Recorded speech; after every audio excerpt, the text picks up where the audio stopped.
person, Dr. Sudeep Bhattacharya, research analyst from BCKB. Thank you, sir, and you are most welcome that you are giving your time so that our students will learn a lot from you. So this webinar is organized by IE student chapter of Department of Food Technology, Guru Nanak Institute of Technology. Now, I'm just giving you some view of my students that this type of webinars, actually this webinar is under the eminent research person. We have different category.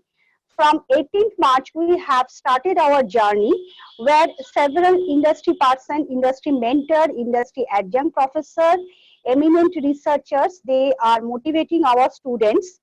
And one thing I just want to share with you that though our department is providing the UG degree, that is a BTech degree, but from the very beginning, we are giving them some innovative projects like from the second year, and every time we are motivating them that innovative project so that it can be published in some referred journal.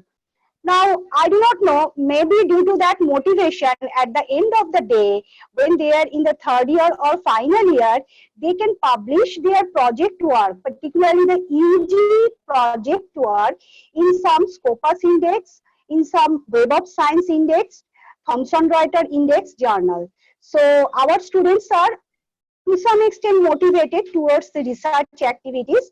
So, I think this webinar will be very much helpful for them. So over to Sir, Dr. Bhattacharya, please. Now the session is your session. You please discuss with our students. And our students at the end of this session must interact so that the session will be very much helpful for all of you. So again, thank you, sir, for giving your time. So now the time is yours.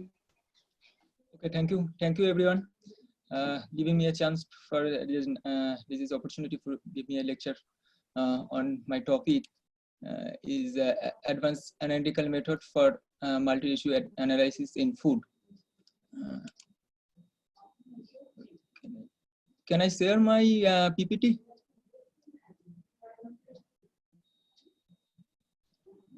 Yes, Sudipta, you can share.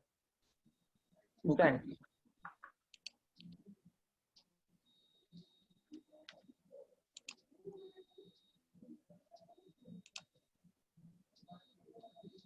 Yeah, it's coming. Yeah, it's coming. Yes, perfectly fine. Perfectly fine. So Okay. I am turning off my video.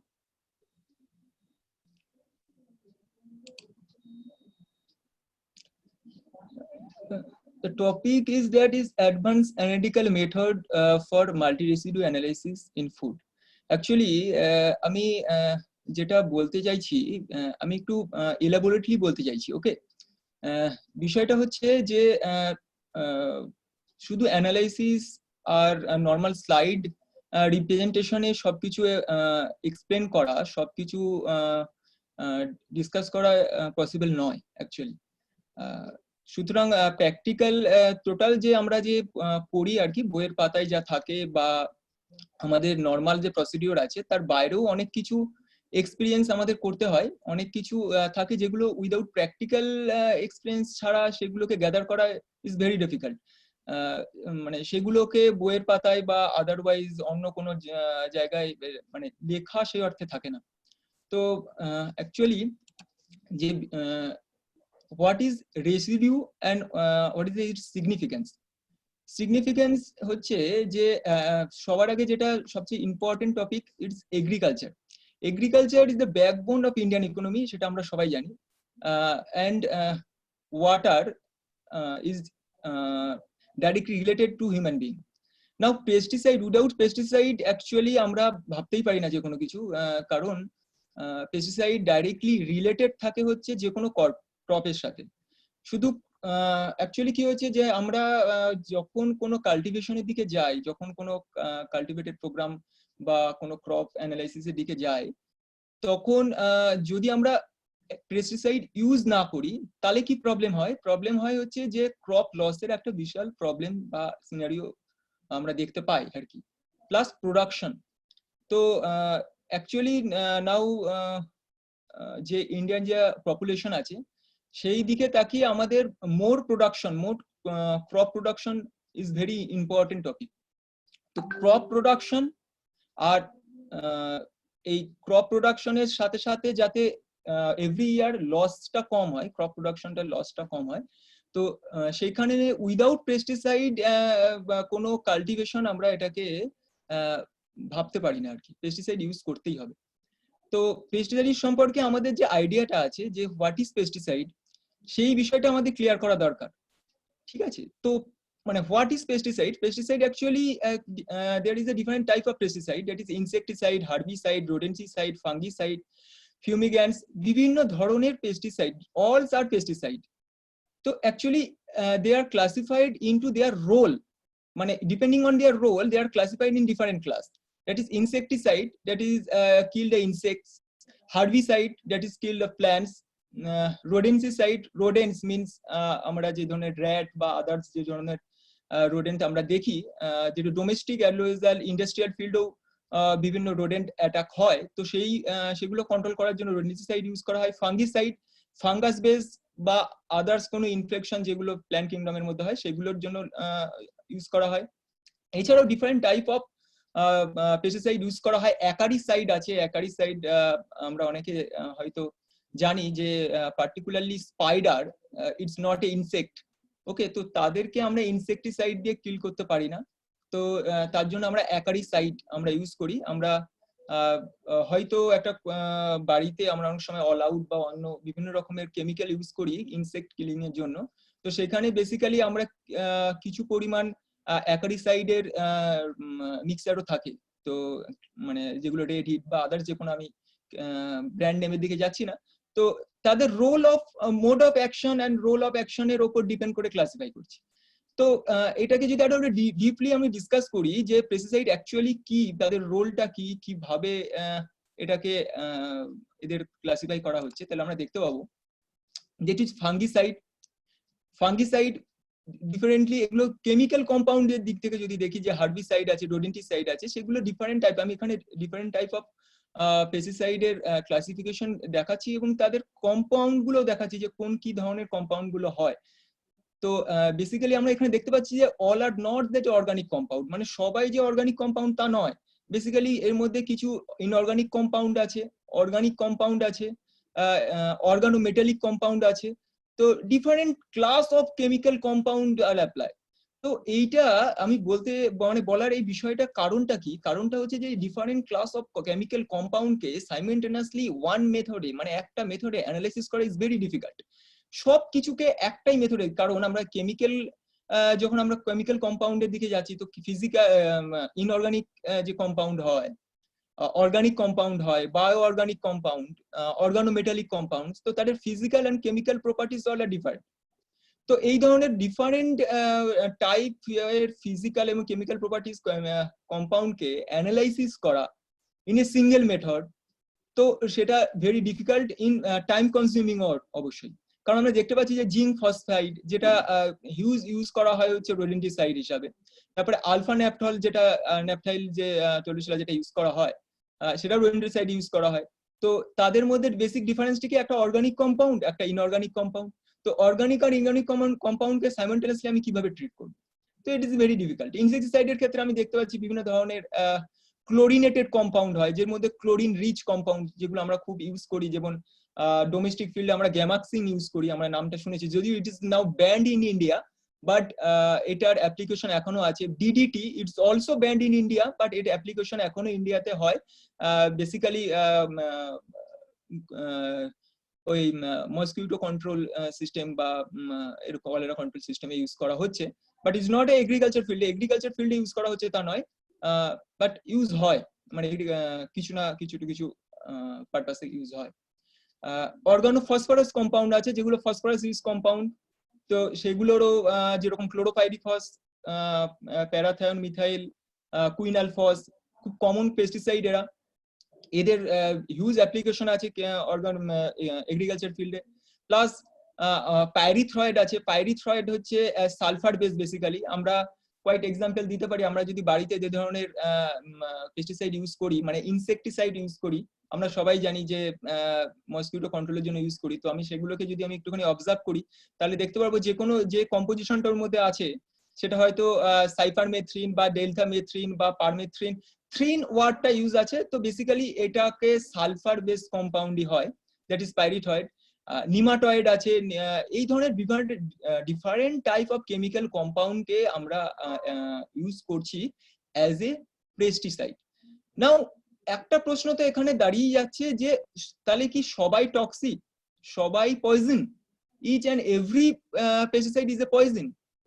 এইটা একটা huge questionable ব্যাপার যে পেস্টিসাইডের নামটা যখনই আমরা শুনবো, যখনই আমরা একটা ইনসেকটিসাইড হোক বা হার্বিসাইড হোক বা আদার যে কোনো ধরনের রোল অফ অ্যাকশনই থাকুক না কেন পেস্টিসাইডের, সেটা কি পয়জন হবে? তো ফার্স্ট অফ অল না, বেসিক্যালি সব পেস্টিসাইডই টক্সিক সেটা নয়। তো এখানে আমি যেটা হুয়ের রেকমেন্ডেশন আমি দেখাচ্ছি যে কোটিং আমরা বিভিন্ন কালার ইউজ করি, এটা আমরা অনেকেই জানি যে তাদের টক্সিসিটি লেভেলের উপর ডিপেন্ড করে। যেরকম রেড ইউজ করছি আমরা এক্সট্রিমলি টক্সিক, তাদের উপর হাইলি টক্সিক যেগুলো আছে সেগুলো ইয়েলো ইউজ করছি, মডারেটলি টক্সিক ইউজ করছি ব্লু, আর সাইটলি যেগুলো স্লাইটলি টক্সিক আছে সেগুলো গ্রিন। বাট টক্সিক কি সবাই, মানে each and every pesticide is a toxic? না, অ্যাকচুয়ালি নয়। কারণ অ্যাকচুয়ালি বিষয়টা কি দাঁড়াচ্ছে, আমরা যে পয়জন ওয়ার্ডটা ইউজ করছি, poison actually chemical point of view থেকে আমরা বলতে পারি each and every chemical is a poison and depending on its dose. আমি আবার রিপিট করছি আমার ওয়ার্ডটা, each and every chemical is a poison depending on its dose। অর্থাৎ যে কোনো কেমিক্যালি পয়জন হিসেবে আমরা ট্রিট করতে পারি তার ডোজের উপর ডিপেন্ড করে। তো সেই কেমিক্যালটা কতটা পরিমাণে, কতটা কোয়ান্টিটিতে অ্যাপ্লাই করা হচ্ছে তার উপর ডিপেন্ড করছে তার toxicity. It is very important. তো তাহলে আমরা এটার এই ক্লাসিফিকেশনটা কিসের ভিত্তিতে বা কিসের উপর ডিপেন্ড করে আমরা ক্লাসিফাই করেছি, যে হুয়ের রেকমেন্ডেশন অনুযায়ী।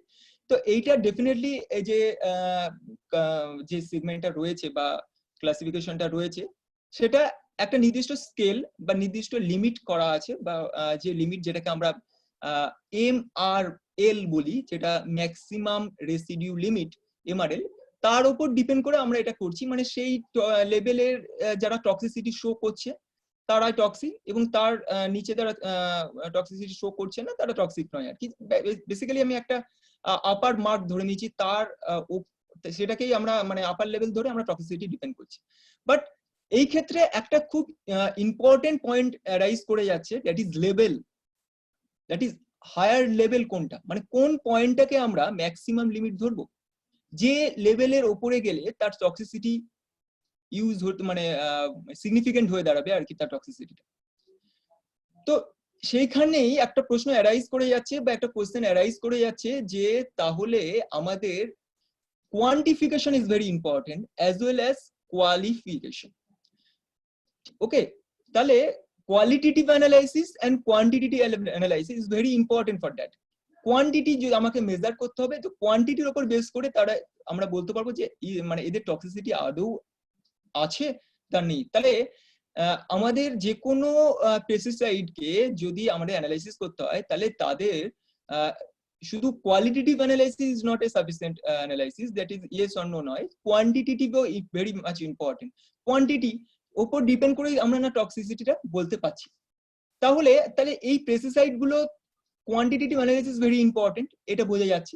কিন্তু এই পেস্টিসাইড তাহলে অ্যাপ্লাই হওয়ার পর, কোনো জায়গায় অ্যাপ্লাই হওয়ার পর কিভাবে আমাদের ডোমেস্টিক ফুড কমোডিটির ওপর বা ওয়াটারের ওপর কিভাবে ঢুকে যাচ্ছে, কিভাবে আমরা ওয়াটারে, তো ডেফিনেটলি আমরা জানি যে পেস্টিসাইড ইউজ হয় না, তা ওয়াটারে আসে কি করে, ঠিক না?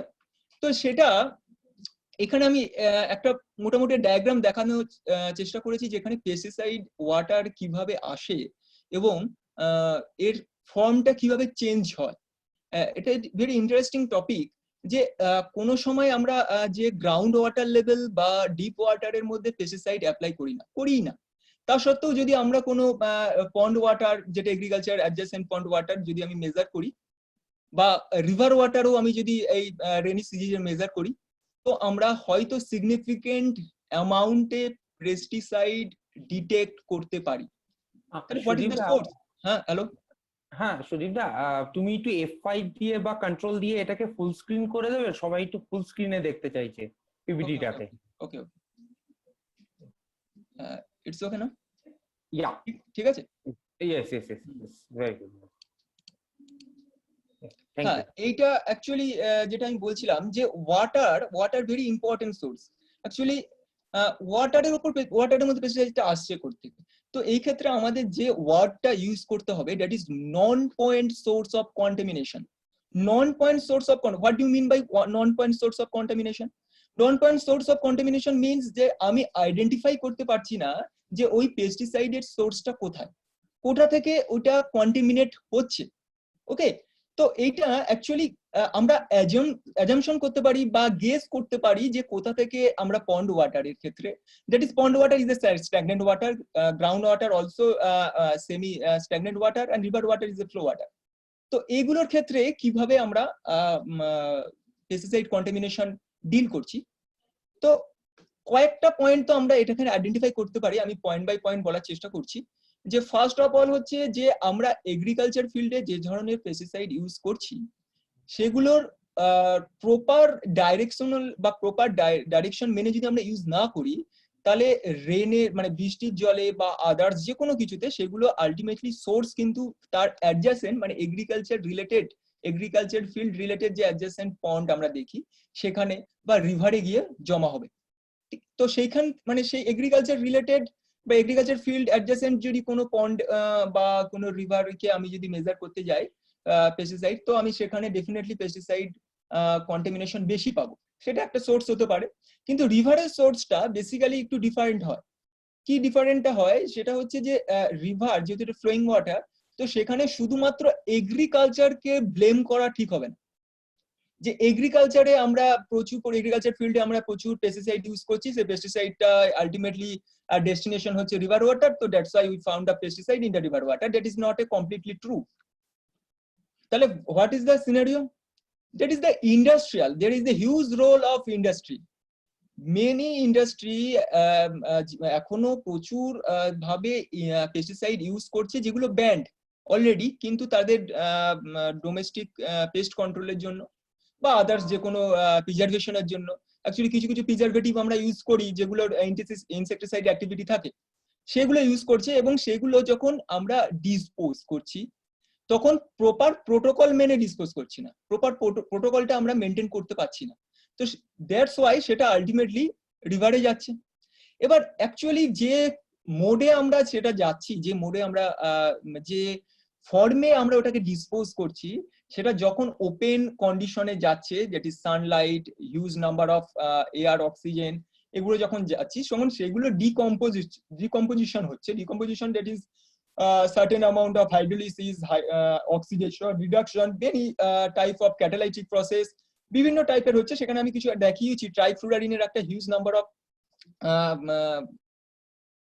প্রোডাক্ট আমি দেখাচ্ছি। ট্রাইফ্লুরারিন ইজ এ হার্বিসাইড যেটা ফেরাস ক্যাটালিস্ট দিয়ে ডিকম্পোজিশন হয় এবং সেটা রেসিডিউটা ডিপোজিট করে। আবার এরকমও হয় যে কোনো পেস্টিসাইড যেটা আমরা ডিসপোজ করছি হয়তো অ্যাট এ সার্টেন অ্যামাউন্ট তার কোনো টক্সিসিটি সেই অর্থে নেই, যেটি মিনিমাম টক্সিসিটি লেভেল, তো সেটা আমি পেয়ে যাচ্ছি যে ইট ইজ ওকে, এটা নট টক্সিক, তো আমি we can dispose in whatever, যে কোনো জায়গায় আমি করতে পারি। বাট সেটাই যখন আমরা প্রপার প্রোটোকল না মেনটেন করে আমরা রিভার ওয়াটারে ডিসপোজ করে দিচ্ছি, তখন ওটা সানলাইট বা আদার্স অন্য কোনো ফেনোমেনা যেটা ইমপিউরিটি যেটা ওয়াটারে থাকে তার উপর যে ক্যাটালাইটিক রিঅ্যাকশনের জন্য সেটা হয়তো ডিকম্পোজিশন যে প্রোডাক্টটা ফর্ম করছে দ্যাট ইজ হাইলি টক্সিক। তো mother compound may not be that অ্যামাউন্টের টক্সিসিটি শো করছে, কিন্তু যেটা পরে আসছে মানে ডটার কম্পাউন্ড যেটা, সেটার ক্ষেত্রে তার টক্সিসিটি লেভেলটা অনেকটাই বেশি হয়ে যাচ্ছে। তো সেইভাবে আমরা ওয়াটার বিভিন্ন টাইপ ভাবে কন্টামিনেশন হচ্ছে। তো এখানে আরেকটা জিনিস আমি উল্লেখ করতে চাইছি, that is ground water contamination. Ground water contamination actually এই যে ওয়াটারের সোর্স এগুলো আছে, আমি একটুখানি বলছি যে সারফেস ওয়াটার বেসিক্যালি তো আমরা pond water, lake water, stream and river water, storage water, and surface বা আন্ডারগ্রাউন্ড ওয়াটার যেটা আমি বলছি স্প্রিং বা ওয়েল, সেইগুলোর কন্টামিনেশন গুলো কিভাবে হচ্ছে, সেটা একটা লং টার্ম প্রসেস। হয়তো যে পেস্টিসাইডটা আমরা নর্মাল জায়গায় ডিসপোজ করেছি বা হতে পারে যেটা সামারে ডিসপোজ করেছি সেটা কিন্তু অ্যাকুমুলেট হয়েছে সয়েলে। ওকে, এখানে প্রসেসটা দেখা যাচ্ছে যে গ্রাউন্ড ওয়াটার ফ্লোটা কিভাবে আসছে। সেই গ্রাউন্ড ওয়াটার ফ্লোটা আলটিমেটলি টাইমটা হয়তো অনেকটা 10 ইয়ার্স টু 50 ইয়ার্স পর্যন্ত হতে পারে আর কি, কিন্তু সেটা মানে পারসিস্ট করছে। এখানে একটা প্রশ্ন, ডেফিনেটলি একটা কোশ্চেন অ্যারাইজ করছে যে এত হিউজ অ্যামাউন্টে কি ইয়ে ডিপোজিট হয়, মানে এত টাইম পর্যন্ত থাকে? ডেফিনেটলি থাকতেই পারে, কারণ আমরা দেখতে পাচ্ছি বিভিন্ন টাইপের যে পেস্টিসাইড পাচ্ছি, বিশেষ করে অর্গানোক্লোরিনেটেড কম্পাউন্ডের পারসিস্টেন্স প্রচুর। বাট আমরা যে পারসিস্টেন্স মেজার করি সেটা ওপেন এয়ার মেজারমেন্ট হয়, বাট গ্রাউন্ড ওয়াটারের ক্ষেত্রে লক সিস্টেমে, আইসোলেটেড সিস্টেমের ক্ষেত্রে, মানে ইন দ্যাট সেন্স আইসোলেটেড, তার পারসিস্টেন্স তো আমরা মেজার করি না। তো সেই ক্ষেত্রে হতেই পারে যে তার পারসিস্টেন্স অনেক বেশি। তো সেই ক্ষেত্রে সেটা ডিপোজিট হতে হতে হতে আলটিমেটলি সেটা গ্রাউন্ড ওয়াটারের সাথে ফ্লো হচ্ছে এবং সেটা ড্রিঙ্কিং ওয়াটার যে ওয়েল যেগুলো আছে বা ডিপ টিউবওয়েল ওয়েল যেগুলো আছে সেগুলোর সাথে লিঙ্ক হচ্ছে, এবং যেগুলো ড্রিঙ্কিং ওয়াটার সেখানেও পেস্টিসাইডটা আমরা পাচ্ছি। এর চান্সেস ইজ ভেরি লিটল, মানে খুব কম পরিমাণের চান্সেস আছে, but it's also probability of contamination in ground water. Ground ওয়াটারের কন্টামিনেশন এইভাবে একটা চান্স আছে, হতে পারে। বাট এইখানে একটা কমন একটা অবজারভেশন আমি শেয়ার করছি সবার সাথে, যে ডায়াজিনন এটা একটা কমন পেস্টিসাইড, ইনসেক্টিসাইড অ্যাকচুয়ালি। এইটা মানে detected in both agriculture and urban water system, যে ওয়াটার যে সিস্টেম আছে সেখানে আমরা ডিটেক্ট করেছি। তো এই ক্ষেত্রে একটা কোরিলেট আমরা এস্টাবলিশ করতে পারি, that is the agricultural application of pesticide and contamination of water. তো ইট ইজ ভেরি সিম্পল, এটা তো আমরা দুটো জায়গাতে আইডেন্টিফাই করতে পারছি। বাট আমি যেখানে পরে যে পয়েন্টগুলো করেছি আর কি, ডিডিটি, ডিলড্রিন, ক্লোরিন অ্যান্ড হেপ্টাক্লোর, এর মধ্যে ডিডিটি আর ডিলড্রিনের এগ্রিকালচার অ্যাপ্লিকেশনটা অনেকটাই কম। ডিডিটি তো অ্যাটলিস্ট ব্যান্ড পেস্টিসাইড, মানে অ্যাজ এ এগ্রিকালচার অ্যাপ্লিকেশন, তা সত্ত্বেও সেটা আমরা দেখতে পাচ্ছি যে কন্টামিনেট করছে ওয়াটারকে, আরবান ওয়াটার সিস্টেমকেও করছে। তো সেই ক্ষেত্রে তার কোরিলেশনটা ডেফিনেটলি এগ্রিকালচার নয়, তাহলে সেই ক্ষেত্রে ইন্ডাস্ট্রিয়াল অ্যাপ্লিকেশনকে এটাকে পয়েন্ট আউট করছে, বা any kind of non point source of contamination, যেটাকে আমরা এখনো পয়েন্ট আউট করতে পারছি না, বা ডোমেস্টিকও হতে পারে, যে কোনো হাউস হোল্ড অ্যাপ্লিকেশনের ফলেও আসতে পারে। তো সেই কন্টামিনেশনের থেকেও ওয়াটার কন্টামিনেশন হচ্ছে। তো অ্যাকচুয়ালি এখানে আমি কয়েকটা পেস্টিসাইডের এফেক্ট আইডেন্টিফাই করতে পেরেছি, মানে লিখেছি আর কি, জাস্ট বলার জন্য যে কি কি এফেক্ট হয়, side effect of contaminated water. Pesticide এফেক্টের ক্ষেত্রে বিভিন্ন ধরনের এফেক্ট আছে। বেসিক্যালি আমরা যে পেস্টিসাইডের অ্যাক্টিভিটি, যেগুলো ডিপোজিটাল অ্যাক্টিভিটি আমরা দেখি, সেগুলো লং টার্ম টাই বেশি দেখি। লং মানে ইনস্ট্যান্ট কোনো রকম ক্রনিক ডিজিজ বা সেগুলো আইডেন্টিফাই করা হয় না, কম হয় না, হয়, কিন্তু লং টার্ম প্রসেসও আমরা দেখি। এখানে যদি আমি কিছু ইনস্ট্যান্ট যেগুলো এফেক্ট সেগুলোকে আমি আইডেন্টিফাই করেছি, বাট লং টার্ম এফেক্টও কিছু দেখতে পাওয়া যায় আর কি। যেরকম যদিও এক্ষেত্রে একটা কথা উল্লেখ করার ব্যাপার আছে বা পয়েন্ট আউট করার ব্যাপার আছে, যে হেভি মেটালস একটা ইম্পর্টেন্ট রোল প্লে করে। যেরকম লেড কে আমরা অ্যাকচুয়ালি স্লো পয়জন বলি আর কি, যেহেতু আর্সেনিক নিয়ে যতটা আমরা ওরিড ততটা লেড নিয়ে নয়, but lead also is a slow poison, that is. তো বাট এই লেড বা আর্সেনিক বা আদার্স কোনো মেটেরিয়াল যেগুলো হেভি মেটাল হিসেবে ট্রিট করি আমরা, সেগুলো কিন্তু এখনকার দিনে পেস্টিসাইডাল কম্পাউন্ড ফরমেশনের ক্ষেত্রে বা ন্যানো কম্পাউন্ড ফরমেশন ক্ষেত্রে ইউজ করছে। তাহলে সেই ক্ষেত্রে একটা অ্যাডজাসেন্ট রোল আমরা পাচ্ছি simultaneously heavy metals and organic or inorganic moiety act as a pesticide. আচ্ছা, এখানে আরেকটা বিষয় উল্লেখ করার ব্যাপার আছে, যে ওয়াটার কন্টামিনেশনের ক্ষেত্রে যেটা একটা সিজনাল ভেরিয়েশন দেখতে পাওয়া যায়। সিজনাল ভেরিয়েশন বলতে যে যদি আমরা পার্টিকুলার একটা সোর্স থেকেই ওয়াটার কালেক্ট করি in different type of different time in year, মানে বিভিন্ন রেনি সিজনে করি বা সামারে করি, তাহলে অ্যাকচুয়ালি রেনি সিজনের ক্ষেত্রে আমরা এর কন্টামিনেশনটা একটু হাই লেভেলে দেখতে পারি, যে seasonal variation due to the heavy rainfall, summer heat and cultivation time, বিভিন্ন টপিকের ওপর ডিপেন্ড করে এই ভেরিয়েশনটা আসছে। তো এটা আরো বেশি এই অবজারভেশনটা, মানে এই যে সিজনাল ভেরিয়েশন অফ কন্টামিনেটিং ওয়াটার, এই অবজারভেশনটা ডেফিনেটলি আরো বেশি করে pointed source and non point source of contamination K indicate করছে। তো এইটা একটা ভালো অবজারভেশন যে বছরের সারা সময় এই কন্টামিনেশন লেভেলটা ভ্যারি করে, মানে রেনি সিজনে একটা সময় মানে পিকে পৌঁছাচ্ছে, এবং তারপরে যত সামারের দিকে যাচ্ছে বা উইন্টারের দিকে যাচ্ছে তখন এটার ভেরিয়েশনটা অবজার্ভ করা যাচ্ছে। যেহেতু রেনি সিজনে এর পিকটা অবজারভেবলি মানে সিগনিফিকেন্টলি হাই থাকছে, তো এখানে ফ্লো অফ ওয়াটার কে আমরা বা নন পয়েন্ট সোর্সটাকে আমরা পয়েন্ট আউট করতে পারছি। এখানে আমি একটা মান্থলি ভেরিয়েশন দিয়েছি যে বছরে কোন কোন সময় কোন কোন পেস্টিসাইড গুলো পাওয়া যাচ্ছে। বেসিক্যালি যে সামার সিজন, মানে অক্টোবর থেকে সেপ্টেম্বর পর্যন্ত একটা স্টাডি করা হয়েছে টেম্পারেচার আর রিলেটিভ হিউমিডিটির বেসিসে। Alpha SH, gamma SH, beta SH, dieldrin, heptachlor, para para DDT, para para DDD আর প্যারাপ্যারা ডিডিটি। অ্যাকচুয়ালি এই পেস্টিসাইড গুলো চুজ করার মেন কারণ হচ্ছে যে এই পেস্টিসাইড গুলোর এগ্রিকালচার অ্যাপ্লিকেশনটা কম। But throughout the year different অ্যামাউন্টে এটাকে আইডেন্টিফাই করা যাচ্ছে ওয়াটার সিস্টেমের মধ্যে। তো বেসিক্যালি এটার সোর্স তো এগ্রিকালচার নয়, তাহলে এটার ইন্ডাস্ট্রিয়াল বা others non point source of contamination আছে। তো এই ক্ষেত্রে হতে পারে যে আমরা ডোমেস্টিক লাইফে, যারা ডোমেস্টিক ফিল্ডে যেগুলো আমরা আমাদের বাড়ি ঘর ধরেও যে ধরনের ইনসেক্টিসাইড ইউজ করে ফেলি আমাদের না জানতে, ওগুলো সেগুলোর রোলও আমরা হয়তো এই অবজারভেশনে আমরা পাচ্ছি, মানে এই অবজারভেশনে তাদেরও রোল আছে।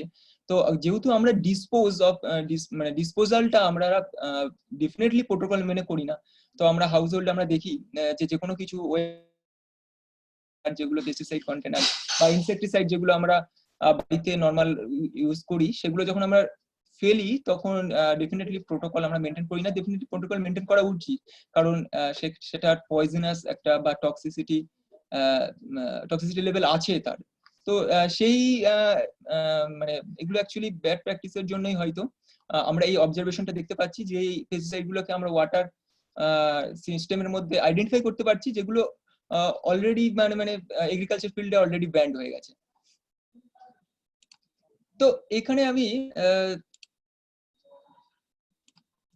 পেস্টিসাইড ইন ফুড কমোডিটি, তো অ্যাকচুয়ালি ফুডের মধ্যে তাহলে এবার ফুড মানে আসছে কি করতে, ফুডের ক্ষেত্রে তো ডাইরেক্ট অ্যাপ্লিকেশন, এখানে আর কিছু বলার নেই।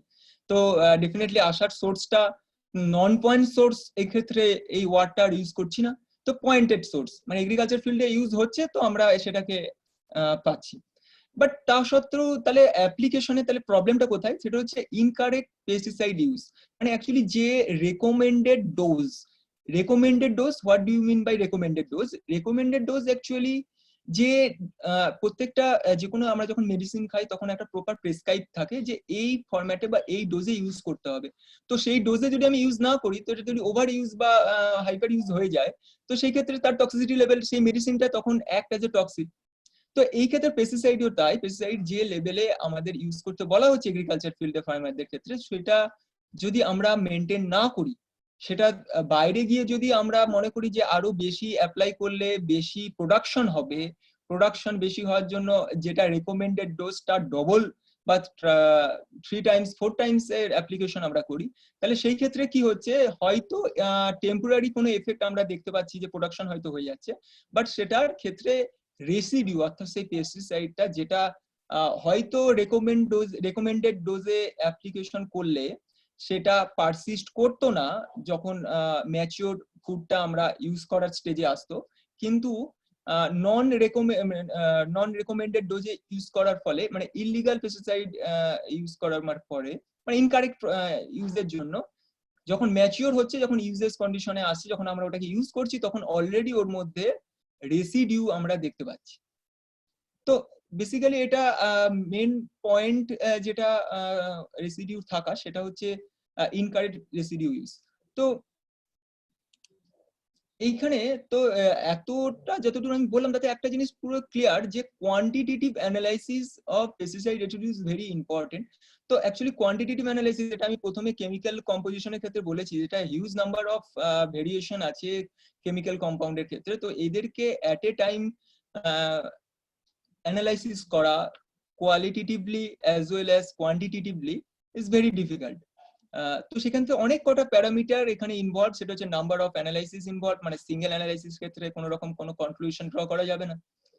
স্যাম্পল অ্যান্ড অ্যানালাইড ভেরিয়েবিলিটি থাকতে পারে, সেন্সিটিভিটি একটা huge point, high throughput সেটা একটা ইম্পর্টেন্ট আছে, কস্ট রিডাকশনের প্রসেস আছে, যে মেথড আমরা ইউজ করছি সেটা কতটা effective, plus screening, identification and quantification, সেটার প্রপার আইডেন্টিফিকেশন আর প্রপার কোয়ান্টিফিকেশনের জন্য আমাদের ইনস্ট্রুমেন্ট সেন্সিটিভিটি ভেরি ইম্পর্টেন্ট। এখানে এলসিএমএস, জিসিএমএস এর কথা আমি বলেছি, এটা আমি পরে আসছি, দ্যাট ইজ মানে প্রাইমারি টপিক ছিল অ্যাকচুয়ালি, যে কোন ইনস্ট্রুমেন্ট আমরা ইউজ করব, মডার্ন আমরা কোনটাকে ইউজ করছি অ্যাকচুয়ালি সেন্সিটিভিটিটাকে একটুখানি বাড়ানোর জন্য। Set is LCMS, liquid chromatography and mass spectroscopy, and gas chromatography and mass spectroscopy. এখানে ডিটেক্টর মাস ইউজ করছি, বাট মাস ছাড়াও ইসিডি, এনপিডি এই ডিটেক্টর ইউজ করা হয়, এবং তাদের সেন্সিটিভিটি মডার্ন যে অ্যানালিটিক্যাল মেথড আছে সেগুলোর ক্ষেত্রে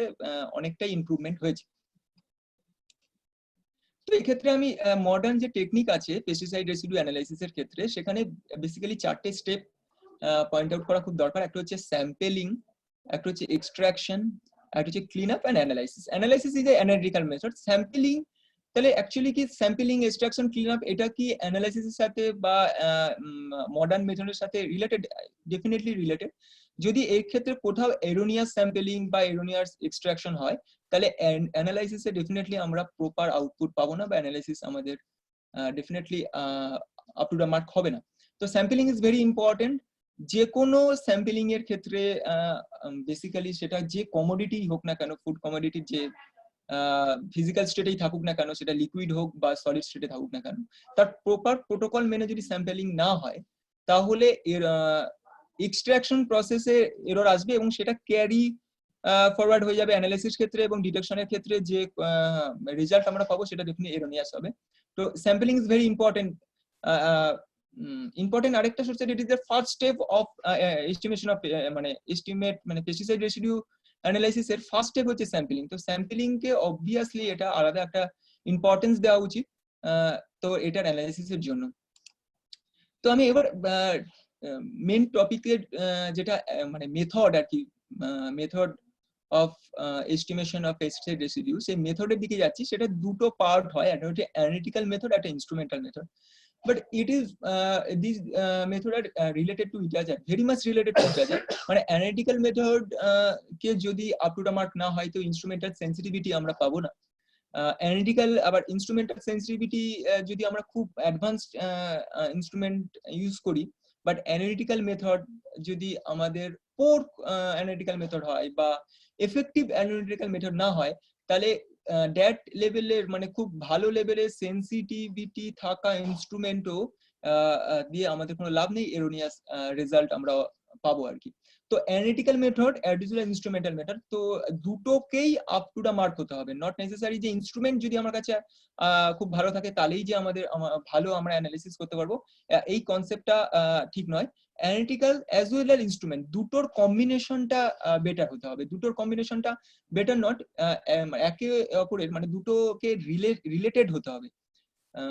তো এখানে একটা বেসিক অ্যানালাইসিস প্রসেসের দিকে আমি দেখাচ্ছি। এখানে আমি কোয়েচার্স ওয়ার্ডটা ইউজ করেছি ওপরে, এই কোয়েচার্সটা আমি বলছি কোয়েচার্স কি, হয়তো আমরা অনেকেই কোয়েচার্স ওয়ার্ডটা আগে শুনেছি, but it's not, it's a new method actually. তো যাই হোক, আমি অ্যাকচুয়ালি ফুড কমোডিটিতে পেস্টিসাইড রেসিডিউ অ্যানালাইসিসের জন্য যে রেকমেন্ডেড মেথড, রেকমেন্ডেড টেকনিক রয়েছে আর কি, সেগুলোর মধ্যে হচ্ছে লিকুইড এক্সট্রাকশন, যেটা LLE আমরা বলছি। একটা হচ্ছে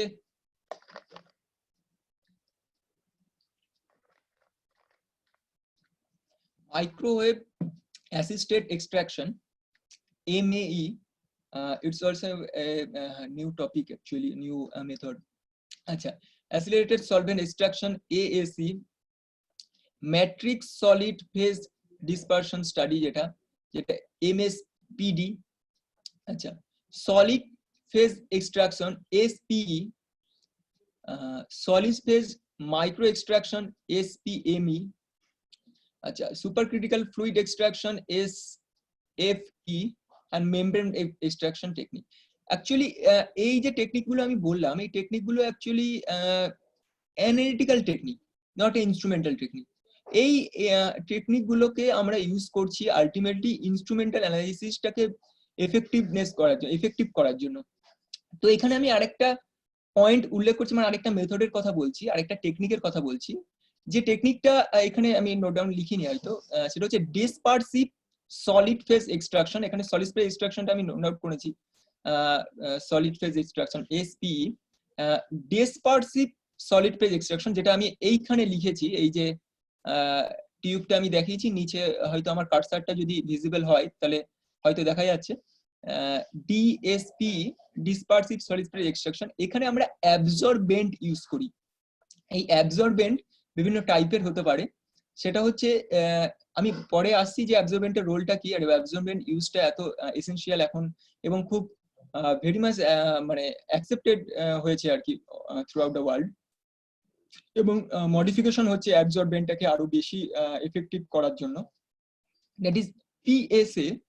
PSA হচ্ছে একটা অ্যাবজর্বেন্ট, যেটাকে আমরা বলি প্রাইমারি সেকেন্ডারি অ্যামিন, PSA, বা GCB, গ্রাফাটাইজ ব্ল্যাক, গ্রাফাটাইজ যে কার্বন ব্ল্যাক যেটাকে বলি সেটা, C18 ও ইউজ করি। C18 ওয়ার্ডটা আমরা কলমের ক্ষেত্রে আমরা দেখেছি। এই ধরনের অ্যাবজর্বেন্ট ইউজ করি, বাট এগুলো মানে PSA এর রোলটা অনেকটা বেশি, PSটাই আমরা বেশি ইউজ করছি এখন। তো এটা কেন ইউজ করছি? এটাকে ইউজ করছি অ্যাকচুয়ালি কো এক্সট্রাক্টকে এলিমিনেট করার জন্য।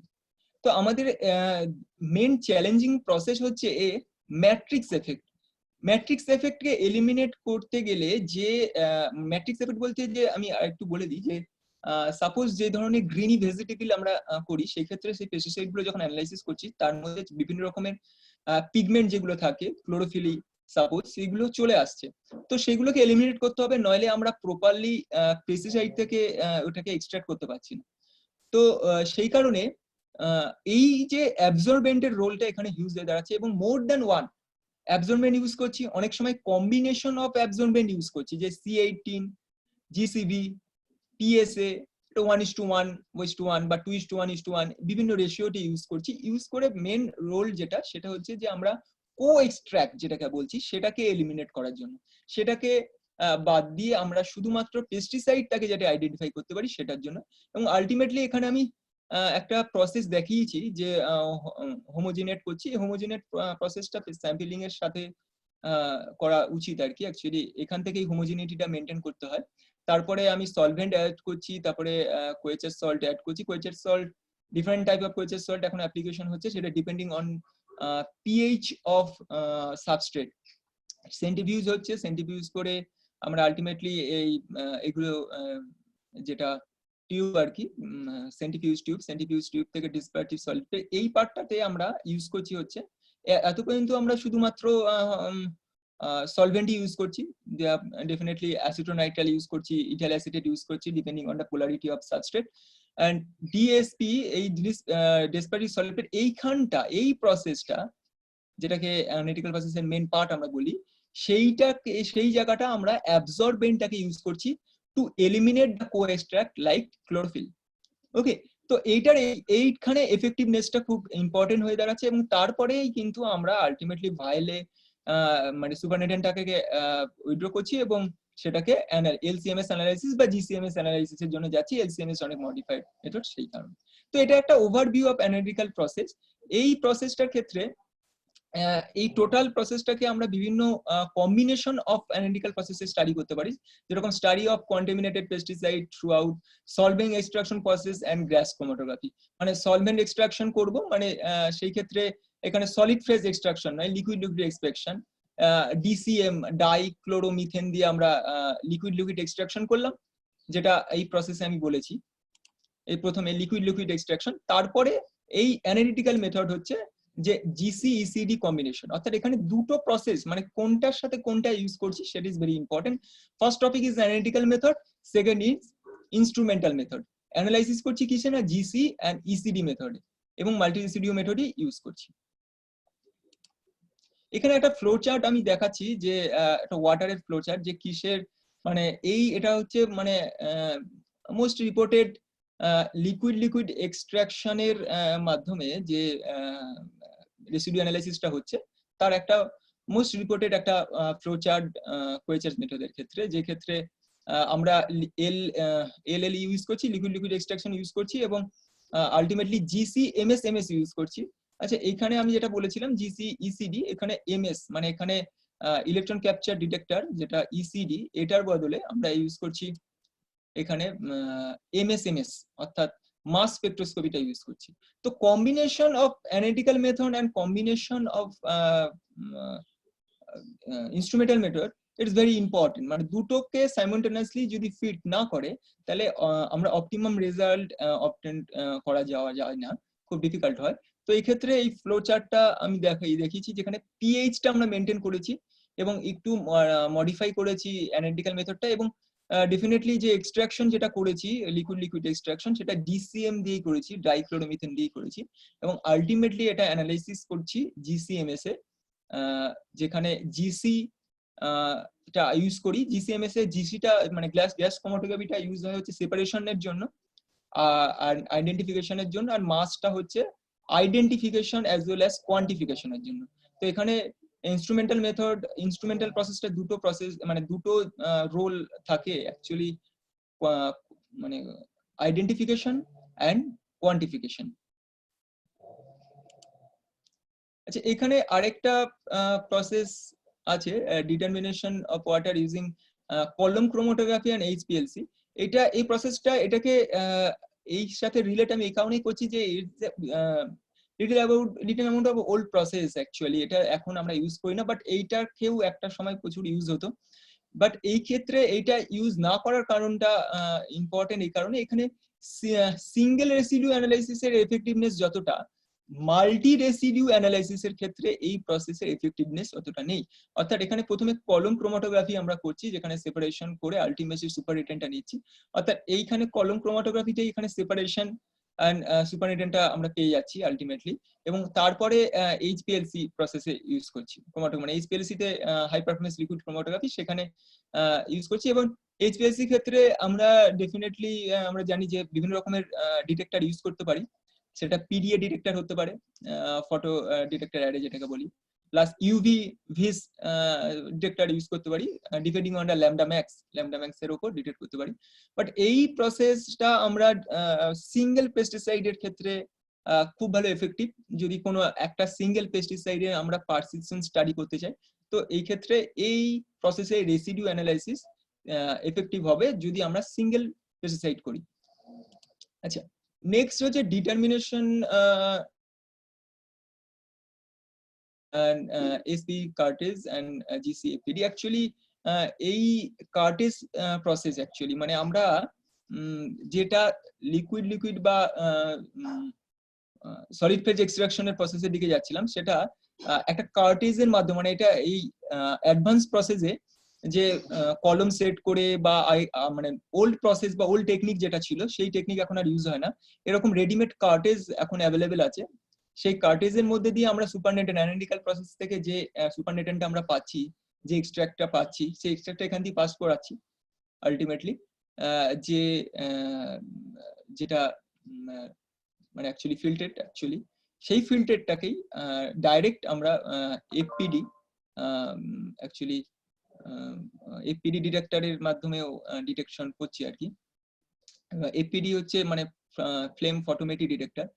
ফ্লেম ফটোমেট্রি ডিটেক্টরের ক্ষেত্রে একটা ইম্পর্টেন্ট রোল হচ্ছে যে এখানে সব পেস্টিসাইডের ক্ষেত্রে আমরা এটাকে অ্যাপ্লাই করতে পারি না। সার্টেন অ্যামাউন্ট অফ পেস্টিসাইড আছে যাদের ফটো ফ্লেম সেন্সিটিভিটি আছে অ্যাকচুয়ালি, তাদেরকেই ফ্লেম ফটোমেট্রি ডিটেক্টরে ডিটেক্ট করতে পারি।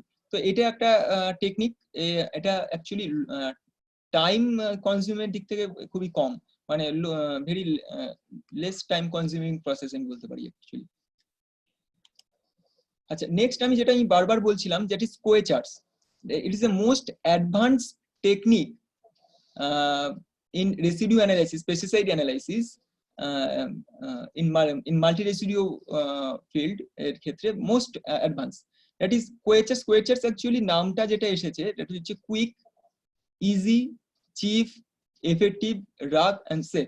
মানে অ্যাকচুয়ালি এইটা যে মডিফিকেশন হয়েছে, কোয়েচার্স অ্যাকচুয়ালি মেথড হচ্ছে যে এওসির একটা মেথড, সেটাকে মডিফাই করা হয়েছে, এবং মডিফাই করা হয়েছে বিভিন্ন বিষয়ের উপর, মানে বিভিন্ন পয়েন্টের দিক থেকে, যেটা খুব তাড়াতাড়ি করতে হবে। মানে যখনই আমরা কোনো পেস্টিসাইড মনিটরিং এর দিকে যাব পার্টিকুলারলি, তো একদিন একটা কোনো ফুড কমোডিটি মনিটর করে তো আমরা কোনো রকম রেজাল্টে আসতে পারবো না। সাইমultaneously একটা রেগুলার বেসিসে পেস্টিসাইড মনিটরিং এর একটা ব্যাপার থাকবে। তো সেই ক্ষেত্রে একটা হিউজ নাম্বার অফ কি বলবো, হিউজ নাম্বার অফ স্যাম্পেল আসবে, যেটাকে খুব কম টাইমে অ্যানালাইসিস করতে হবে, খুব কম টাইমে huge number of sample analysis করতে হবে। তো সেই ক্ষেত্রে তো আমাকে যে মেথডটা হতে হবে সেটা লেস টাইম এফেক্টিভ হতে হবে, মানে টাইমটা যাতে কম থাকে। সাইমultaneously টাইমটা কম নিক, ঠিক আছে, কিন্তু তার এফেক্টিভনেস ভালো থাকতে হবে, চিপ হতে হবে, মানে ওখানে যে কেমিক্যাল গুলো ইউজ করছে, যেগুলো যে কোনো ল্যাবে বা যে কোনো ল্যাবে যাতে আমরা খুব ইজিলি অ্যাভেলেবেল হয় সেটা দেখতে হবে, প্লাস সেফ হয়, যে এর মধ্যে এমন কোনো কেমিক্যাল যাতে ইউজ না হয় যেটা আমি সব জায়গায় ইউজ করতে পারবো না। এরকম বিভিন্ন পয়েন্ট অফ দিক থেকে যে প্রসেসটা এখন সবচেয়ে বেশি ইম্পর্টেন্ট, যে লাইনে এখন সবচেয়ে বেশি ইউজ হচ্ছে অল ওভার দ্য ওয়ার্ল্ড, সেটা হচ্ছে কোয়েচার্স প্রসেস। এখানে কোয়েচার্স মেথডের একটা এক্সাম্পল আমি দেখিয়েছি যে কিভাবে কোয়েচার্স প্রসেসে ওয়াট অ্যানালাইসিস হয়। আমি আগে একটা ফ্লো চার্ট দেখিয়েছিলাম, এই ফ্লো চার্টটা, এই ফ্লো চার্টটা, এইটা ওয়াট অ্যানালাইসিসে ছিল, দ্যাট ইজ কনভেনশনাল ওয়ে। তো এইটাই মডিফাই হয়ে মানে রিসেন্ট, যেটা আমি অ্যাডভান্স বলছি, তো এটাই অ্যাডভান্স হয়ে অ্যাকচুয়ালি এইটা হয়েছে। এখানে অ্যাকচুয়ালি আমরা ওয়াটারটা ইউজ করছি 10 ml, খুব এটা নোটেবল পয়েন্ট অ্যাকচুয়ালি, যে 10 ml ওয়াটার স্যাম্পল নিয়ে আমরা পুরো অ্যানালাইসিসটা করতে পারছি। হোয়ারএজ এই যে কনভেনশনাল প্রসেস ছিল সেখানে 2 লিটার, 1 লিটার থেকে 2 লিটার, এখানে আমি 1 লিটার ইউজ করছি, 1 লিটার অফ ওয়াটার স্যাম্পল আমাকে ইউজ করতে হচ্ছিল টোটাল অ্যানালাইসিসের জন্য। তো এখানে একটা হিউজ ডিফারেন্স অবজার্ভ করা যাচ্ছে অ্যাকচুয়ালি। সেটা হচ্ছে ইনিশিয়াল ভলিউম অফ সাবস্ট্রেট, যেটা 1 লিটার ইউজ করছি, আর সেটা অ্যাডভান্স প্রসেস যেটা আমরা এখন অ্যাপ্লাই মানে ইউজ করছি সেটা হচ্ছে অনলি 10 ml। তো কোয়েচার্স মেথডের এফেক্টিভনেস এইখানে খুব ভালোভাবে বোঝা যাচ্ছে আর কি, যে আমরা কতটা মডিফিকেশন করতে পেরেছি অ্যাকচুয়ালি এই মেথডটাকে, যে আমরা 1 লিটার স্যাম্পেলটাকে রিডিউস করে 10 ml এ নিয়ে এসেছি, শুধু এই 10 ml থেকে অ্যানালাইসিস করছি। এখানে আমরা প্রসেসটা একটুখানি আমি বলে দিচ্ছি, যে যেটা অ্যাডভান্স টেকনিক আছে ওয়াটার অ্যানালাইসিসের ক্ষেত্রে, সেম প্রসেস সেম জিনিস আমরা যে কোনো ফুডেই, যে কোনো ফুড কমোডিটির উপর ইউজ করছি, জাস্ট কি কি চেঞ্জ করে হয় সেটাও আমি একটু পয়েন্ট আউট করার চেষ্টা করছি। এখানে 2.5 ml অ্যাসিটোনাইট্রাইল দিচ্ছি, 1% অ্যাসিটিক অ্যাসিড, এটাকে বাফার মেনটেন করার জন্য, এবং তারপরে আমি ডিপ ফ্রিজে -18 ডিগ্রি সেলসিয়াসে রাখছি। এটা নট নেসেসারি যে -18ই মেনটেন করতে হবে, -10 ইজ হোয়াইট অ্যাকসেপ্টেবল, জাস্ট যাতে ডিগ্রেডেশন না হয়, যাতে আমরা এক্সাক্ট মানে রেশিওটা আমরা পাই, কোয়ান্টিফিকেশনটা যাতে অ্যাকুরেট হয়। তো দ্যাটস সেটাকে শিওর করার জন্য আমরা -18 ডিগ্রি মেনটেন করি, দ্যাট ইজ রেকমেন্ডেড অ্যাকচুয়ালি। আচ্ছা, 15 মিনিটে আমরা যেটা ইয়ে করছি, স্টে করার পর সলভেন্ট অ্যাড করছি, সলভেন্ট অ্যাড করার পর আমরা 4 gram magnesium sulphate and 1 gram NaCl দিচ্ছি। এটা অ্যাকচুয়ালি ওই ওয়াটারের সাথে, যেহেতু এটা পোলার সলভেন্ট এবং অর্গানিক সলভেন্ট আমি অ্যাড করব, তো organic layer and aqueous layer দুটোকে সেপারেট করার জন্য, এবং তারপরে রোটোস্পিন করছি। রোটোস্পিন করার পর 2 ml ভায়ালে 50 গ্রাম ম্যাগনেসিয়াম সালফেটের মাধ্যমে সেন্ট্রিফিউজ করে আলটিমেটলি এটাকে আমরা ফার্দার সেন্ট্রিফিউজ করে জিসিএমএস অ্যানালাইসিস জন্য পাঠিয়ে দিচ্ছি। তো এখানে স্টেপ খুবই কম, খুব কম স্টেপে আমরা অ্যাকচুয়ালি এটাকে করতে পারছি, এবং এটার এফেক্টিভনেসও আছে বাফার সিস্টেমটাকে ইউজ করার জন্য। তো এটা এই কারণে ওয়েল অ্যাকসেপ্টেড, এবং আমাদের ক্ষেত্রে আমাদের আগামী দিনে হয়তো যে রেসিডিউ অ্যানালাইসিস খুব ইম্পর্টেন্ট হয়ে দাঁড়াবে, হয়তো কিট মার্কেটে অ্যাভেলেবেল হবে, যে আমরা হয়তো ডোমেস্টিক ল্যাবেও অ্যানালাইসিস করতে পারবো, তো সেই ক্ষেত্রে হয়তো কোয়েচার্স আরো মডিফাই হবে। এক্ষেত্রে ইনস্ট্রুমেন্টাল প্যারামিটারটা আমি বারবার বলছিলাম, analytical instrumental parameter simultaneously important. তো যদি আমরা জিসি দিয়ে কাজ করি, তো সেই ক্ষেত্রে সবসময় আমাদের যে পয়েন্টগুলোকে দেখা দরকার, অ্যাটলিস্ট যে পয়েন্টগুলোকে মানে যদি আমি মেনটেন করার চেষ্টা করি যেগুলোকে, তাহলে আমরা অ্যাকচুয়ালি আমাদের যে কোয়ান্টিফিকেশন রেজাল্ট, মানে কোয়ান্টিফিকেশনের যে রেজাল্ট আমরা পাবো সেটা অনেক বেশি অ্যাকুরেট হবে। সেটা হচ্ছে detector temperature, injection port temperature আর কলম টেম্পারেচার। অ্যাকচুয়ালি এই টেম্পারেচার গুলোকে যদি আমরা ঠিকমতো অপটিমাম কন্ডিশনে ফিট করতে পারি, রেগুলেট করতে পারি, এবং সেই ক্ষেত্রে আমরা আমাদের এই জিসিএমএস বা জিসিইসিডি যেটাই হোক না কেন, সেটা ডিটেক্টর মাস হোক বা ইলেকট্রন ক্যাপচার ডিটেক্টর হোক, সেটার এফেক্টিভনেসটা অনেকটাই বেশি পাবো। এখানে আমি কিছু প্যারামিটার করার মানে ডিসপ্লে করেছি আর কি, যে কোন কোন প্যারামিটার গুলো আমরা জেনারেলি ওভারলুক করে যাই। নর্মাল ইনস্ট্রুমেন্ট আসলে আমরা ইনস্ট্রুমেন্টে পুট করে দিই, বাট আমরা ইনস্ট্রুমেন্টের কোন কোন জিনিসগুলো অ্যাকচুয়ালি যদি আমরা একটু রেগুলেট করি, প্রোগ্রামিং করি, তাহলে সেম ইনস্ট্রুমেন্ট থেকে আমরা অনেক বেশি অনেক ভালো আউটপুট পেতে পারি। তো সেই ক্ষেত্রে calibration is a important point. এটা সিমারজুমেকের একটা আমি ইনস্ট্রুমেন্টের প্রোগ্রামিংটা দেখি, যেটা কলম প্রোগ্রামিং দেখেছি, যেখানে আমি কলম যেটা ইউজ করছি DB5MS কলম। MS অ্যাকচুয়ালি মাসের জন্য ইউজ করা হয়, এটা কলমের প্যারামিটার। এখানে ইলেকট্রো ক্যাপচার যেটা আমি বলছিলাম, ইনজেকশন পোর্ট টেম্পারেচার 280 মেনটেন করা যেতে পারে। ডিটেক্টর যেটা সেটা 300 ডিগ্রি সেলসিয়াস টেম্পারেচারে ডিটেক্টর করা যেতে পারে। কলমের ক্ষেত্রে আমরা কলম প্রোগ্রামিং এইভাবে সেট করতে পারি, বা যে আমরা যে ইনার্ট গ্যাসটা যেটা ফ্লো দেবো সেই ফ্লোটা আমরা এইভাবে রাখতে পারি। তো আমরা যে কোনো জায়গায় যদি কোনো অ্যানালাইসিস বা যে কোনো প্রজেক্টই হোক না কেন, যে কোনো সময় আমরা যদি ইনস্ট্রুমেন্ট ইউজ করার দরকার পড়ে, তো এইগুলোকে যদি আমরা একটু নোট ডাউন করে একদম যে কন্ডিশনে আছে সেই কন্ডিশনে আমি জাস্ট ইউজ করলাম বা সেটা আমি রেজাল্ট পেলাম, সেটা না করে যদি আমরা এইগুলোকে একটু ম্যানিপুলেট করি বা একটু অল্টার করি, তাহলে কিন্তু রেজাল্ট ডেফিনেটলি অপটিমাম পাওয়া যেতে পারে বা ঠিক করা যেতে পারে। মানে এইটার একটা হিউজ রোল আছে কিন্তু আমাদের স্যাম্পল অ্যানালাইসিস ক্ষেত্রে, ইনস্ট্রুমেন্টার মানে ঠিকঠাক করা আর কি, ইনস্ট্রুমেন্টার রেগুলেট করা, ইনস্ট্রুমেন্টের রেগুলেশনটাকে মেনটেন করা এবং ক্যালিব্রেশনটাকে ঠিক রাখা। এখানে মাসের প্যারামিটার দিয়েছি। ডেফিনেটলি মাসের ক্ষেত্রে মাস ডিটেকশনটা খুব ইম্পর্টেন্ট, যেটি দুটো মোডে আমরা হয়, total ion chromatography and selective ion chromatography. মাসের ডেফিনেটলি আমরা জানি যে টোটাল যে মাস হয় কোনো পেস্টিসাইডের ক্ষেত্রে, সেটা ব্রেকডাউন হয়ে ডিফারেন্ট মাস হয়। মানে একটা যেটা ফ্র্যাগমেন্টেড যে ডটার মাসগুলো যেগুলো পাই আর কি, ডটার আয়নগুলো, সেই আয়নগুলোকে আইডেন্টিফাই করার জন্য আর কি।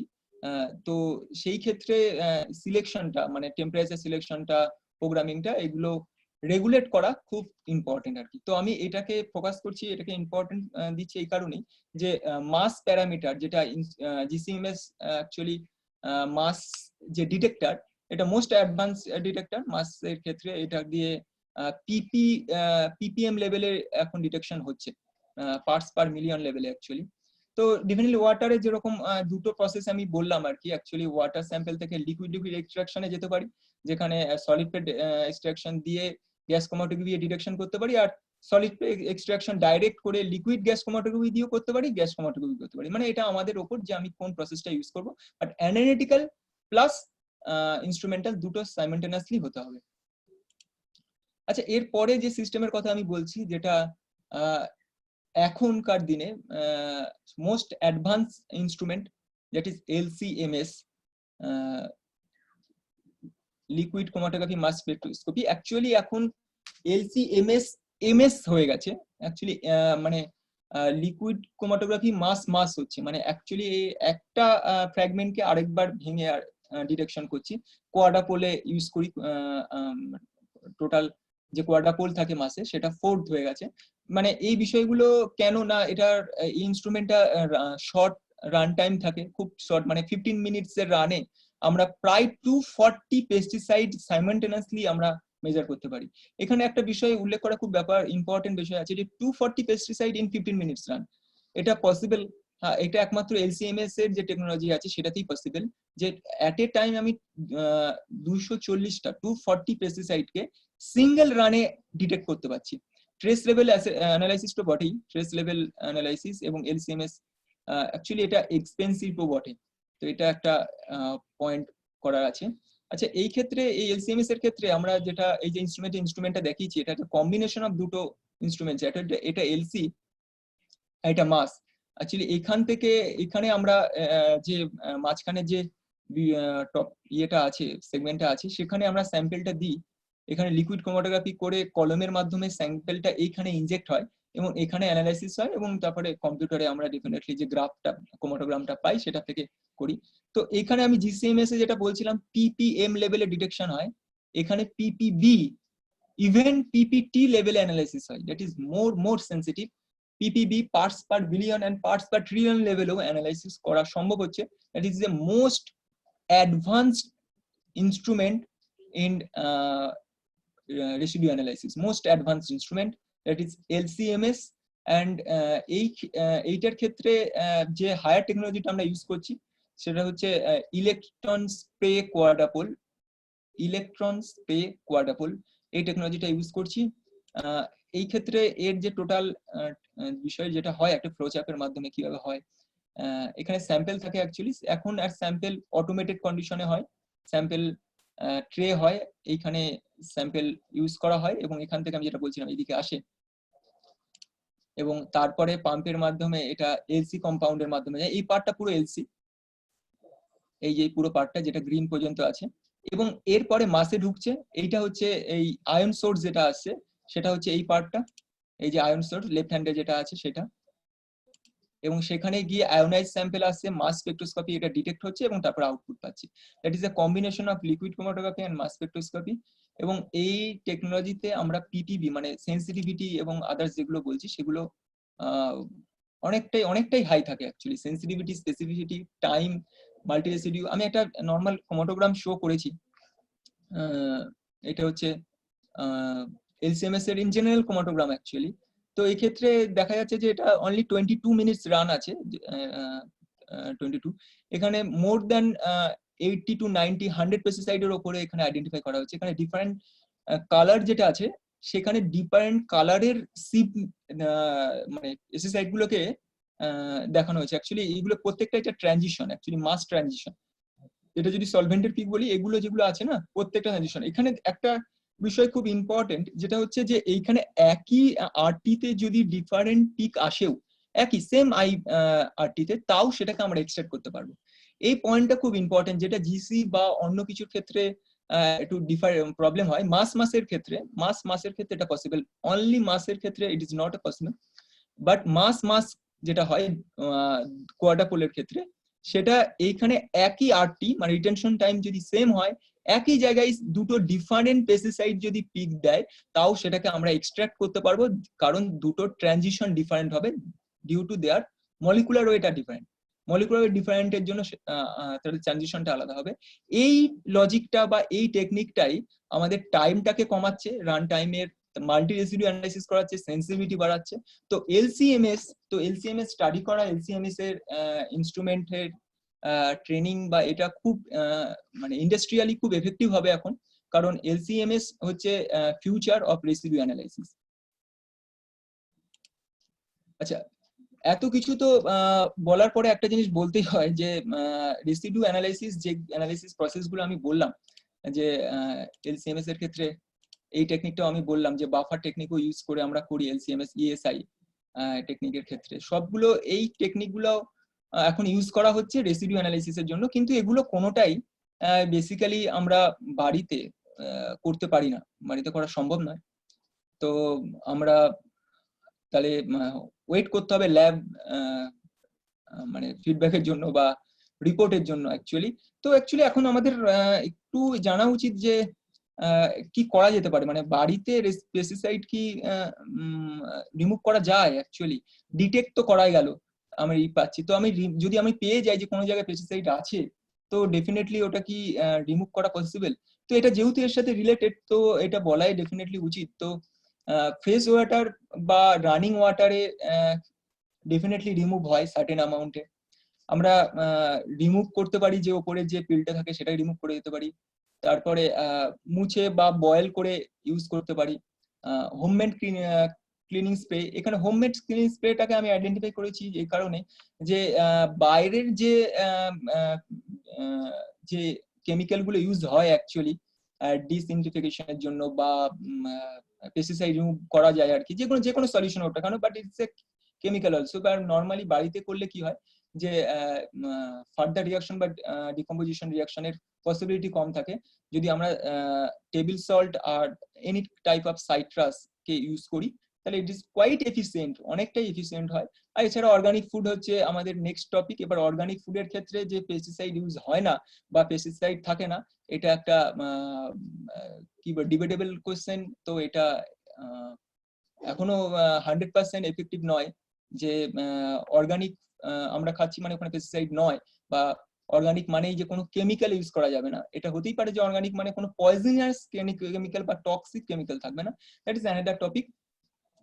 তো এটা একটা কনক্লুশন অ্যাকচুয়ালি কিভাবে অ্যানালাইসিস মডার্ন একটা আমি দেখানোর চেষ্টা করেছি আর কি, এলসিএমএস প্রসেস এবং জিসিএমএস প্রসেস দুটোকে ইউজ করে কিভাবে যে কোনো ফুড স্যাম্পল বা ওয়াটার স্যাম্পলকে আমরা ইজিলি অ্যানালাইসিস করতে পারি মডার্ন টেকনিককে ইউজ করে যে কোনো কিছু। It is a quite accepted process throughout the world. Okay, thank you.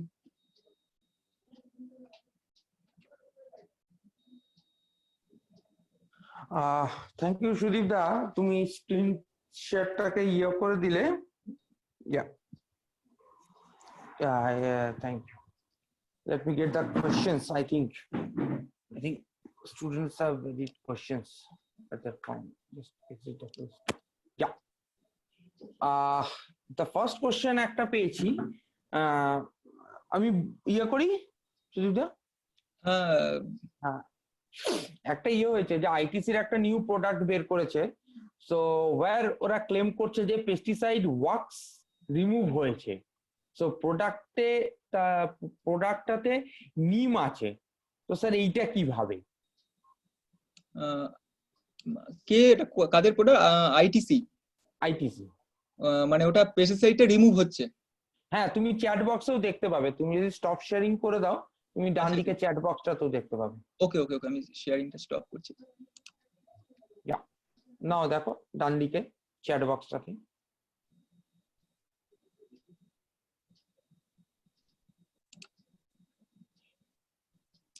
আচ্ছা আচ্ছা আচ্ছা, হ্যাঁ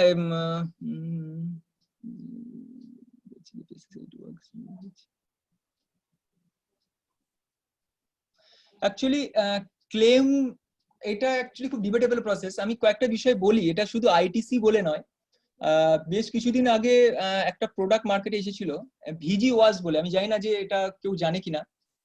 হিউজ অ্যাপ্লিকেশন ছিল এবং আইসিআর বা আদার্স রেকমেন্ডেশনও ছিল যে এইটা নাকি যদি ডোমেস্টিক ফিল্ডে আমরা যেরকম কিছু ইউজ করি আর কি, সেগুলো জাস্ট ক্লিনিং রিএজেন্ট হিসেবে যদি আমরা এটা ইউজ করি তো সেটা খুব এফেক্টিভ থাকবে। এটা একটা এসেছিল ভিগি ওয়াশ ছিল, এটা সম্ভবত সাউথ মানে কেরালিয়ান কোনো কোম্পানির প্রোডাক্ট ছিল, ইন্ডিয়াতে প্রচুর এসেছিল এবং তারপরে আর মার্কেট করতে পারেনি।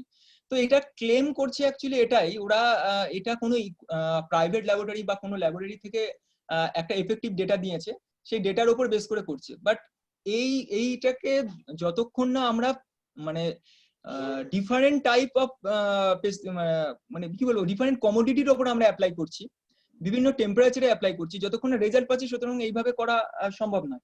আর আরেকটা বিষয় আমি একটা বলি আর কি, যে পেস্টিসাইড সম্পর্কে একটা ধারণা আছে যে পেস্টিসাইড যদি আমরা খাচ্ছি মানেই সেটা পেস্টিসাইডই খাচ্ছি আর কি, মানে না ধুয়ে খাচ্ছি বা ধুয়ে খাচ্ছি মানে ওটা যাচ্ছে না। It's not like that. মানে পেস্টিসাইডটা অ্যাকচুয়ালি আমরা যদি আমি যেটা বললাম অ্যাকচুয়ালি লাস্টের স্লাইডটা আমি ওই কারণেই করেছি যে পেস্টিসাইডটা যদি আমরা নর্মাল ওয়াটার যেটা মানে ফ্লো ওয়াটার সেটাকে যদি আমরা ধুয়ে নিই বা একটু হট ওয়াটারে যদি ধুয়ে নিই, সল্ট ওয়াটার যেটা আমি বললাম, সেখানে অটোমেটিক ভাবে ইউজ হবে। অ্যাকচুয়ালি পেস্টিসাইডটা যেগুলো দু ধরনের পেস্টিসাইড হয়, একটা হচ্ছে কন্টাক্ট পেস্টিসাইড, একটা হচ্ছে সিস্টেম পেস্টিসাইড। কন্টাক্ট পেস্টিসাইড মানে যেটা উপরে ডিপোজিট হচ্ছে, যেটা উপরের মধ্যে রয়েছে বা প্রিজারভেটিভের সাথে ইউজ হয়েছে, তো সেটা তো ডেফিনেটলি রিমুভ হবে, সে বিষয়ে তো কোনো সন্দেহ নেই। বা যেটা সিস্টেম পেস্টিসাইড, যেটা অলরেডি জাইলেম ফ্লোয়েমের মধ্যে কোনো ভাবে পেনিট্রেট হয়ে গেছিল, তো সেইটা ডেফিনেটলি অত সহজে যে রিমুভ হবে সেটা নয়। তো কোন টাইপের কোন কাইন্ডের পেস্টিসাইড রিমুভ হচ্ছে that is important. Contact pesticide use হওয়া মানে রিমুভ করা কোনো ব্যাপার নয়, সেটা আমরা একটু যদি কনসাস থাকি, একটু ধোয়ার ক্ষেত্রে বা বাড়িতে যে ধরনের প্রসেস ইউজ করছি সেটা যদি একটু নর্মাল যে ওয়াটার হয় আর কি, সেটাকে যদি একটু গরম করে নিয়ে বা অন্য কিছু করে নিয়ে ইউজ করি, মানে টেবিল সল্ট বা একটু পোলারিটিটাকে যদি একটু বাড়িয়ে নিই, সারফেক্টেন্সটাকে যদি বাড়িয়ে নিই, তাহলেই দেখবো ওটা আমি রিমুভ হয়ে গেছে। ঠিক আছে, তো পার্টিকুলারলি ওইটাই যে করছে, যে ক্লেম করছে, তো আমার মনে হয় না যে এটা হিউজ কোনো রিপারকেশন আছে আর কি, মানে ইম্পর্টেন্স আছে। Contact pesticide may be remove, আমি এটা কনক্লুশন হতে পারে যে কন্টাক্ট পেস্টিসাইড যেগুলো সেগুলো ডেফিনেটলি রিমুভ হতেই পারে। আর এর জন্য শুধু ওই প্রোডাক্টের জন্য নয়, সেটা আমরা বাড়িতেও করতে পারি।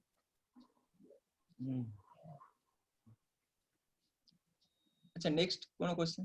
হ্যাঁ, নেক্সট এসছে দাদা, you can watch in the chat box, যে এই প্যান্ডেমিকের উপরে একটা এসছে, যে ভেজিটেবলস ফ্রুটস ক্লিন করার জন্য স্যানিটাইজার এখনো অনেকে ইউজ করছে, কোম্পানি বের করছে, ইভেন ট্যাবলেট ফর্মেও পাওয়া যাচ্ছে যেটা ওয়াটারে ডিজলভ হয়ে যায়। এটা কি কমপ্লিটলি সেফ? এইটা একটা বিষয়, ডেফিনেটলি এটা কোয়ারিজ বিভিন্ন জায়গা থেকে, আমি অন্য একটা কনফারেন্সে এটা কোয়ারিজ এসেছিল। তো বেসিক্যালি যে স্যানিটাইজার প্রসেসটা, স্যানিটাইজ ওয়ার্ডটা একটা বিশাল মানে বড় ওয়ার্ড। হ্যাঁ, তো সেই ক্ষেত্রে কি ধরনের কেমিক্যাল ইউজ করছি? বেসিক্যালি আমরা যেসব দোকানে আমরা দেখতে পাচ্ছি স্যানিটাইজার, সব দোকানে এখন স্যানিটাইজার ইউজ হচ্ছে, তো এটার কম্পোজিশন কি? সবাই বলছে যে ওটা অ্যালকোহল, দ্যাট ইজ আইসোপ্রোপানল, বা ইথানল ইউজ করতে, ইথানল কস্টলি তার জন্য ইথানল ইউজ করছে না, আইসোপ্রোপানল ইউজ করছে। বাট এটার প্রবলেম হচ্ছে যে কত অ্যামাউন্টে ইউজ করছে, ওটা আদৌ আইসোপ্রোপানল কিনা, বা ওটার সাথে কোনো মিথিলেটেড স্পিরিট মিশে যায়নি। তো আমি স্যানিটাইজার ইউজ করছি, এটা কিসের জন্য ইউজ করা হয় অ্যাকচুয়ালি, সেটা হচ্ছে পোলারিটির উপর ডিপেন্ড করে। ইথানল বা আইসোপ্রোপাইল যেগুলো আছে সেগুলো পোলার, তো পোলারের পোলারিটিটাকে আমরা কাজে লাগিয়ে আমরা ওটাকে ডিসইনফেকশন করছি বা স্যানিটাইজ করছি। এটা হচ্ছে নর্মাল মানে লজিক আর কি। তো সেই ক্ষেত্রে আমরা সোডিয়াম হাইপোক্লোরাইডও ইউজ করি স্যানিটাইজেশনের জন্য, হিউজ অ্যাপ্লিকেশন হয়, যেগুলো মাস লেভেলে স্যানিটাইজেশন প্রসেস চলছে সেগুলো সোডিয়াম হাইপোক্লোরাইড ইউজ করছি। তো ফুডের ক্ষেত্রে আমরা যদি এই ধরনের কেমিক্যাল বা পোলারিটি ইউজ করি, তো এইটার মানে এফেক্ট, আমরা যে মানে নর্মাল যে টার্গেট, যে আমরা স্যানিটাইজ করতে চাইছি পার্টিকুলার, যে এখন আমার প্যান্ডেমিক সিচুয়েশনে সবাই ভাবছি যে জেনিক কজ যদি মানে ভাইরাসটা যেন না থেকে থাকে, হয়তো আমরা সেটাকে ওই পারপাসটা সার্ভ হবে যে ভাইরাস থাকবে না, ভাইরাসটা হয়তো মরলো, কিন্তু আলটিমেটলি অনেক রকম সাইড এফেক্ট আসতেই পারে। ডেফিনেটলি হতে পারে যে ফুড ভ্যালু তো ডেফিনেটলি ডিটোরিয়েট করতেই পারে। ওকে, কেন কি পোলারিটির হিউজ রোল থাকে, মানে কম্পাউন্ড বা যে কোনো ফুড কমোডিটির ওপর যে কোনো পোলার সাবস্ট্রেট যদি আমরা ইউজ করি, অর্গানিক সাবস্ট্রেট বিশেষ করে, তো ডেফিনেটলি ওর ফুড ভ্যালু বা কোনো পারসিস্টেন্ট রিঅ্যাকশন হতেই পারে। যে আমি একটা কোয়াইট এক্সাম্পল, এটা সিম্পল এক্সাম্পল দিচ্ছি, যে আমরা যে কোনো কিছু ক্লিনিং এর ক্ষেত্রে আমরা ডোমেস্টিক ল্যাবে দেখেছি যে টোবাইলের ক্ষেত্রে বা নর্মাল এয়ার কর্ডের ক্ষেত্রে এই স্যানিটাইজ করছি, ওটা ইথানল দিয়ে করছি, কোনো ব্যাপার নয়। কিন্তু সেই ক্ষেত্রে যদি আমি ওটাকে ইথানলটাকে যদি অ্যাসিটোনে নিয়ে যাই বা ইথাইল অ্যাসিডেটে নিয়ে যাই, ইথাইল অ্যাসিডে নিয়ে গেলে তো পুরো রাবারটাই ডিজলভ হয়ে যায় ওর মধ্যে। ঠিক আছে, পুরো রাবার যেটা এত কস্টলি পলিমারিক প্রোডাক্ট, সেটা ইথাইল অ্যাসিডেটে ডিজলভ হয়ে যায়। তো সেই ক্ষেত্রে যদি একটা ইনঅর্গানিক এত ধরনের স্টেবল কম্পাউন্ড যদি ইথাইল অ্যাসিডে ডিজলভ হয়ে যায়, তাহলে অর্গানিক যে প্রোডাক্ট বা অর্গানিক কম্পাউন্ড গুলো যেগুলো ফুডের মধ্যে রয়েছে, সেগুলো ইথানলের সাথে ডেফিনেটলি রিঅ্যাক্ট করবে না, তার কি গ্যারান্টি আছে? ওকে, তো যদি এই পয়েন্ট অফ ভিউ থেকে দেখি যে আমাকে শুধু ভাইরাসটাকে মারা দরকার আছে, আর কিছু যা থাকুক, তো ডেফিনেটলি ওটা এফেক্টিভ আছে। তো ডেফিনেটলি কোনো ইথানলের বা পোলার কম্পাউন্ডের মধ্যে ভাইরাস এক্সিস্ট করতে পারে না, তো সেটা ফুড কমোডিটির উপর থাকলেও এক্সিস্ট করবে না। কিন্তু আলটিমেটলি সেটা সেফ, ফুডটা আমাদের জন্য এফেক্টিভ কিনা, সেটা সেফ কিনা, সেটা কোশ্চেনেবল। ডেফিনেটলি সেটা সেফ নয়, সেটা করা উচিত নয়। রানিং ওয়াটারে ডেফিনেটলি এটাকে করে ফেলো, ধুয়ে জাস্ট সল্ট দিয়ে, যদি সল্ট ওয়াটার বা বয়েল ওয়াটারে একটুখানি রেখে দিলে দ্যাট ইজ সাফিসিয়েন্ট, আর কিছু দরকার নেই। বেসিক্যালি সারফেক্টেন্সটাকে বাড়িয়ে সেই ওয়াটারটাকে ইউজ করলে দ্যাট ইজ অল, আর কিছু দরকার নেই। আচ্ছা, তাহলে একটা জিনিস, যে ফ্রুটস এন্ড ভেজিটেবলস এর ক্ষেত্রে নয় ঠিক আছে, উই ক্যান পিল, খোসাটা ছাড়িয়ে ফেলতে পারি, কিন্তু মিট বা ফিশের ক্ষেত্রে যদি স্প্রে করা হয়, তখন তো দ্যাট মানে আরো বড় প্রবলেম হতে পারে ব্যাপারটায়। না, এখানে একটা প্রশ্ন আছে যে মিট বা যে ধরনের ফ্রেশ যেগুলো আমরা খাই আর কি, তো সেগুলোর ক্ষেত্রে তো ডেফিনেটলি কাটার পর তো আর কেউ স্প্রে করবে না। যেগুলো যদি পেনিট্রেট হয়ে থাকে, আগে থেকে যদি কন্টামিনেট হয়ে থাকে, সেই যেটা আমি বলছি আর কি, যে প্রোডাক্ট আমরা খাচ্ছি, অ্যানিমেল প্রোডাক্টটা খাচ্ছি, সেই অ্যানিমেল প্রোডাক্টটা যদি আগে থেকে যদি কন্টামিনেট হয়ে থাকে, সেক্ষেত্রে সেটা সিস্টেমে ঢুকে গেছে। সেইটাকে আমরা যদি বাইরে থেকে মনে করি যে আমি স্প্রে করে ডিসকোয়ান্টিফিকেশন করব বা ডিসইনফেকশন করব, সেটা পসিবল নয়। আর নর্মালি যে ধরনের খাচ্ছি সেগুলো নর্মাল গরম জল বা এমনি ওখানে করে রাখলেই যথেষ্ট। সুতরাং সিস্টেমে যদি অ্যাবজর্ব হয়ে যায় কোনো কিছু, সেই ক্ষেত্রে ওই বাইরে থেকে স্প্রে করে বা অন্য যে কোনো কেমিক্যালই ওর মধ্যে আমি ইউজ করি না কেন, সেটা 100% রিমুভ করা কোনোভাবেই পসিবল নয়। ইয়েস, ঠিকই, এটা 100% ইটস নট রিমুভেবল। না না না, not recommended. So so someone is মানে একজন স্টুডেন্ট জিজ্ঞেস করছে যে বাইরে থেকে মিট ফিশ মার্কেট থেকে কিনে আনলেও এখন স্যানিটাইজার স্প্রে করছে। So this is a bad practice, I can say. আমরা তো এই সিচুয়েশনে এমন অনেক কিছু প্রোডাক্ট ইউজ করছি যেগুলো ব্যাড প্র্যাকটিস, এবং সেটা করা উচিতই নয়। যেরকম আমরা ব্লিচিং পাউডার, ব্লিচিং ওয়াটারের যে ওয়াটার, আমি বিভিন্ন জায়গায় দেখেছি, বিভিন্ন শপিং মলে বা অন্য ইয়েতেও, যে ব্লিচিং পাউডারের ওয়াটার, মানে ব্লিচিং পাউডারের যে জলে ভিজিয়ে রেখে ওটাকে ইউজ করছে। আর এটা মানে এটা হিউজ ডেঞ্জারাস, ঠিক আছে? তো এটা একদমই করা উচিত নয়। তো এরকম অনেক আমরা প্র্যাকটিস করছি। স্প্রে আমরা বিভিন্ন সারফেস ক্লিনার, সারফেস স্প্রে আমরা দেখতে পেয়েছি যে ইউজ করে দিচ্ছে কোনো ইয়ের ওপর, যেটাকে মানে যে কোনো ডিসইনফেকশনের জন্য যেটাকে করতে চাইছি, তো সেটা মেটাল সারফেস ঠিক আছে, প্লাস্টিক সারফেস ঠিক আছে, তাহলে ফুড কমোডিটির ওপর স্প্রে করা যাবে, সেটা কোথায় রেকমেন্ডেড আছে? সেটা যদি রেকমেন্ডেড না থাকে তো মানে একদমই ইউজ করা উচিত নয়। আর মিট আর ফিশের ক্ষেত্রে যেটা আমরা বললাম যে আমরা যেটা কিনে আনছি তার প্লাস্টিক বা সেই কন্টেনারকে আমরা ডিসইনফেক্ট করতে পারি, ঠিক আছে? সেটাকে আমরা জন্য স্প্রে করছি, কিন্তু যে মানে যেটা যদি ওপরে লেগে থাকে ঠিক আছে, কিন্তু যে যদি কোনো মাছ বা যে মিট যাই বলি, তো সেটা যদি পেনিট্রেট হয়ে থাকে, যেটা আমি বারবার পয়েন্ট আউট করার চেষ্টা করছি, যে সিস্টেমে যদি কোনো রকম পেনিট্রেট হয়ে যাবে, যেটা পসিবিলিটি খুব বেশি হতেই পারে, তো সেই ক্ষেত্রে ওই স্প্রের কোনো ইম্পর্টেন্সই নেই, সেটাকে জাস্ট থ্রো ইট, ওটাকে আর কোনো ভাবেই করা যাবে না। আর সারফেসে যদি থেকে থাকে, তো সারফেসে ওই স্প্রে করলে আলটিমেটলি হয়তো, আমি যেটা আমি একটু আগেও বললাম আগের কোশ্চেনে, ভাইরাসকে যদি আমি বা অন্য কোনো বায়োমলিকুলসকে যদি আমি করতে পারছি সাইমেন্টেনিয়াসলি, যে ফুড ভ্যালু সেটাও তো ডিটোরিয়েট করে যাচ্ছে, সেটাও হতে পারে যে অন্য কোনো প্রোডাক্ট ফর্ম হয়ে যাচ্ছে, তো সেটা উচিত নয় অ্যাকচুয়ালি। সো এখান থেকে দাদা আর একটা কোশ্চেন এসছে, একদম ভেরি কোয়াইট রিলেটেড, একটু আলাদা কিন্তু রিলেটেড, যে আমরা তো পেস্টিসাইড ক্রপে ইউজ করছি, use different pesticide in crop. এবারে সেই ক্রপ গুলো আমরা বিফ খাক বা পোল্ট্রি, চিকেন তারা খাচ্ছে সেইগুলো, তো সেই ক্ষেত্রে পেস্টিসাইড তো সেইভাবেও তাদের শরীরে চলে যাচ্ছে, এবং তখন যাদের স্লটার করা হচ্ছে এবং মিটটা পেনিট্রেট হতে পারে। তো সেই ক্ষেত্রে কি পদ্ধতি আছে? What are the ways to remove that pesticides? আচ্ছা, এখানে একটা বিষয় বলা দরকার, যে স্লটিং হাউসে যে ধরনের অ্যানিমেল প্রোডাক্ট আমরা খাই, বিশেষ করে চিকেন টিকেন এই ধরনের কিছু, তো সেই ক্ষেত্রে যে পেস্টিসাইড খেয়ে ওই পেস্টিসাইড ওদের মধ্যে ডিপোজিট হচ্ছে, ওই পেস্টিসাইড যখন ওদেরকে আমরা ইউজ করছি বা ওদেরকে যখন আমরা খাচ্ছি, তা আমাদের মধ্যে চলে আসছে। তো এটা মানে এরকম চেন প্রসেসের নিয়ে আমার মনে হয় না এতটা ওরিড। তার থেকে বেশি ওরিড হওয়ার বিষয় সেটা হচ্ছে যে হরমোনাল ইউজ। মানে আমরা অ্যাকচুয়ালি এই চিকেন বা বিফ টিপের ক্ষেত্রে আমরা অনেক সময় হরমোন ইউজ করি, গ্রোথ হরমোন, ওকে, যেটাকে ওদেরকে গ্রোথটাকে ইনক্রিজ করার জন্য। সেই গ্রোথ হরমোন অনেক বেশি ডেঞ্জারাস দ্যান পেস্টিসাইড।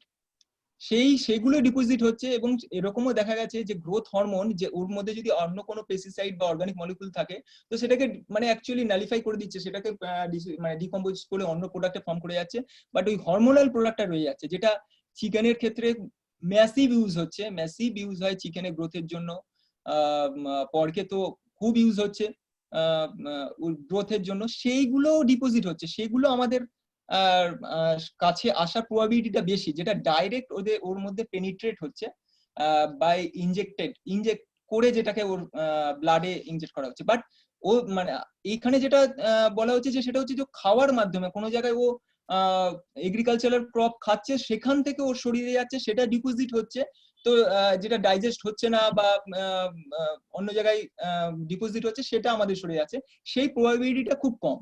ওকে, যে কোনো জায়গায় খাওয়ার মাধ্যমে যেটা ওর হচ্ছে, কিন্তু যেটা ওর শরীরে ডাইরেক্ট ইনজেক্ট হচ্ছে, যেটা হরমোনাল গ্রোথ হরমোন, সেটার রিস্ক জোন অনেক বেশি থাকে। আর সেটাকে ডেফিনেটলি মনিটর করার জন্য আমরা অ্যাপেডা আছে, অ্যাপেডা একটা হাউস যারা এক্সপোর্ট কমোডিটিটাকে স্ট্যান্ডার্ডাইজেশন করে, যেটা অলরেডি সেফ কিনা, তো তার জন্য ফাসাই আছে, ফাসাই লাইসেন্স দেয় যে এটার জন্য, তো ডেফিনেটলি ওরা রেগুলেট করে এগুলো। এক্স্যাক্টলি। তো আরেকটা কোশ্চেন এসেছে, আমি জানি না এই কোশ্চেনটা কতটা রিলেট, সুন্দরবনে কি বিটিল লিভস হয়? The first question to me দাদা। ব্রিটিল লিভস অ্যাকচুয়ালি মেদিনীপুর ডিস্ট্রিক্ট আমরা প্রচুর জানি। হ্যাঁ, সেটা অ্যাকচুয়ালি ওয়েস্ট বেঙ্গলে আগে হতো হচ্ছে মিদনাপুরে।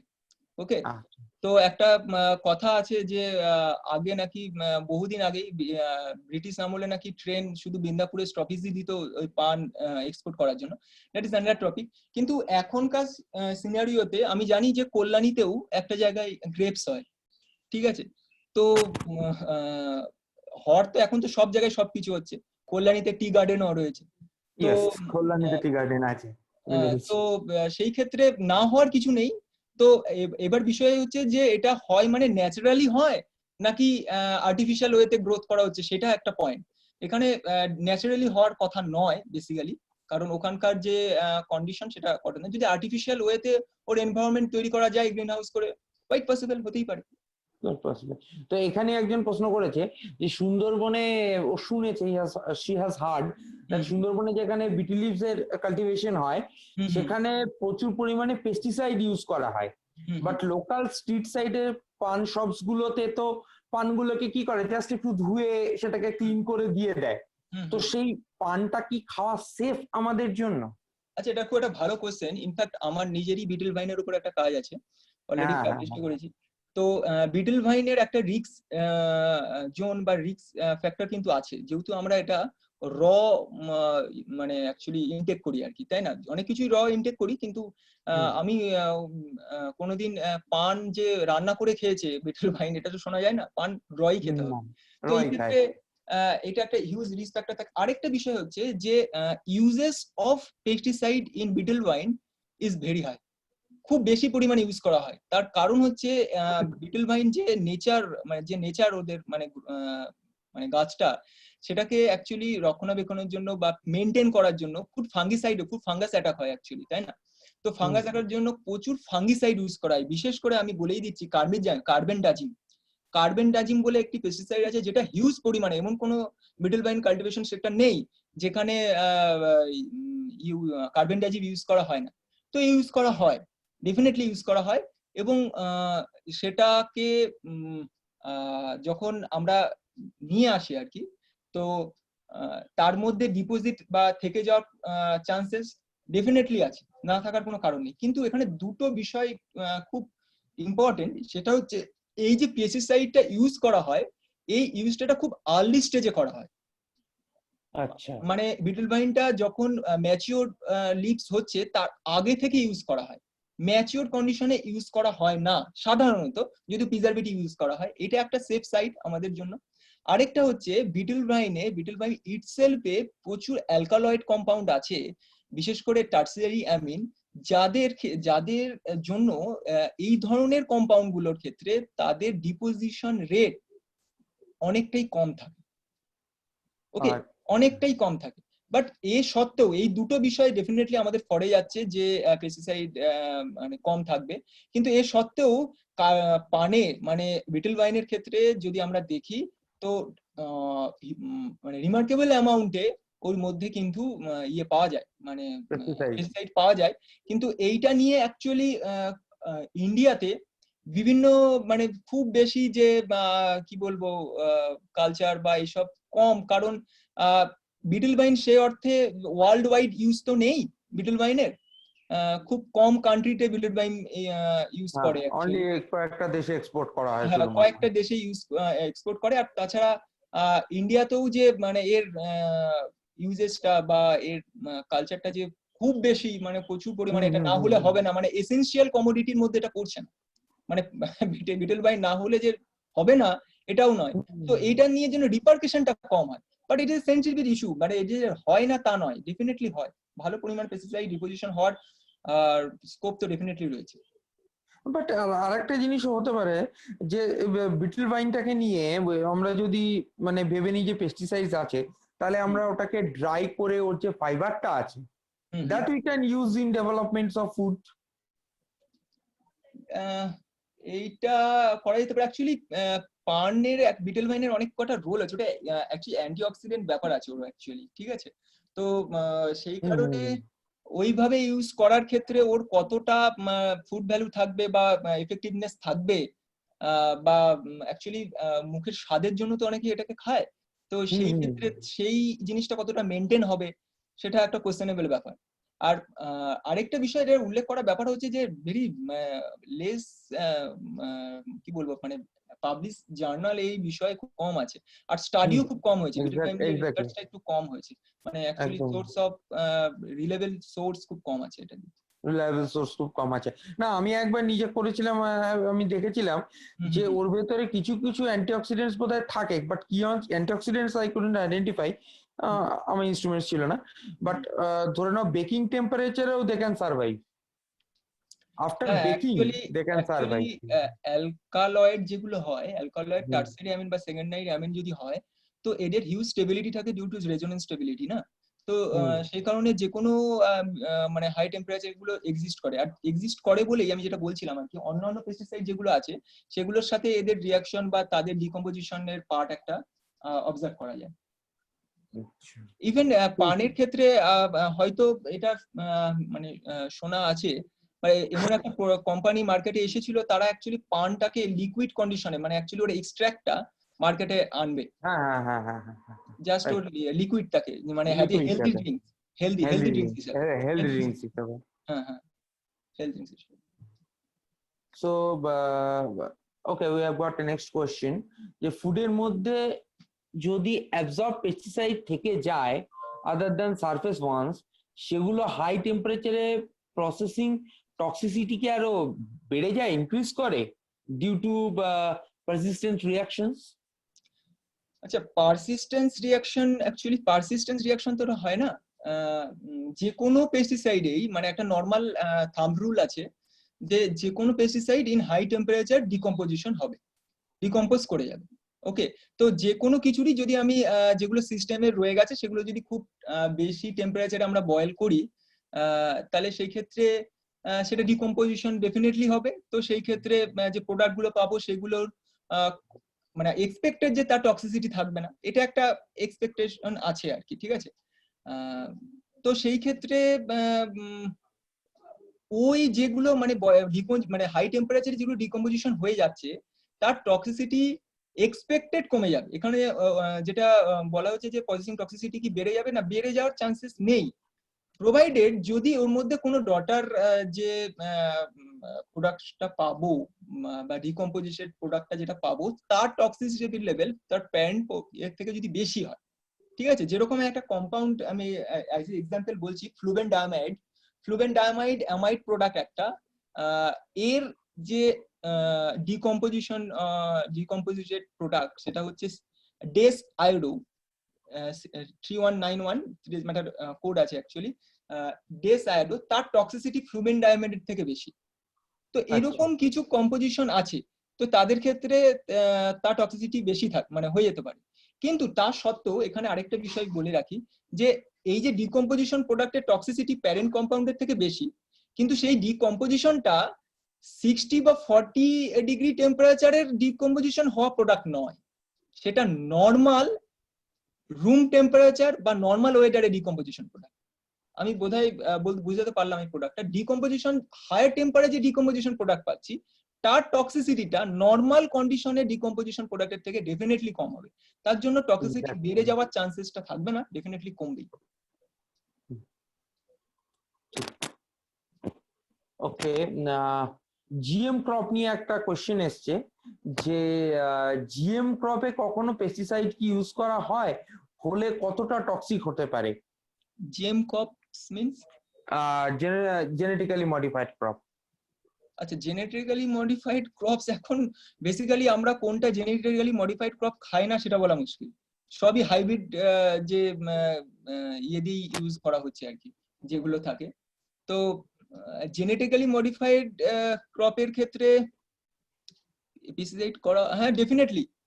আচ্ছা, পেস্টিসাইড ইউজ করা হয় না এরকম ক্রপ খুব কমই আছে এখনকার দিনে। আর যদি কোনো রেকমেন্ডেড নাও থাকে, তো ইন প্র্যাকটিক্যাল ফিল্ডে যদি কোনো সময় ভিজিট করা হয়, তো ডেফিনেটলি দেখা যাবে যে যেখানে দরকার নেই, ঠিক আছে, ফার্মাররা ইউ করার জন্য মানে কি বলবো, প্রপার গাইডেন্সের অভাবে আমি বলবো অ্যাকচুয়ালি, তো তারা ওটাকে অ্যাপ্লাই করছে পেস্টিসাইড, মানে huge number of pesticide use করে দিচ্ছে।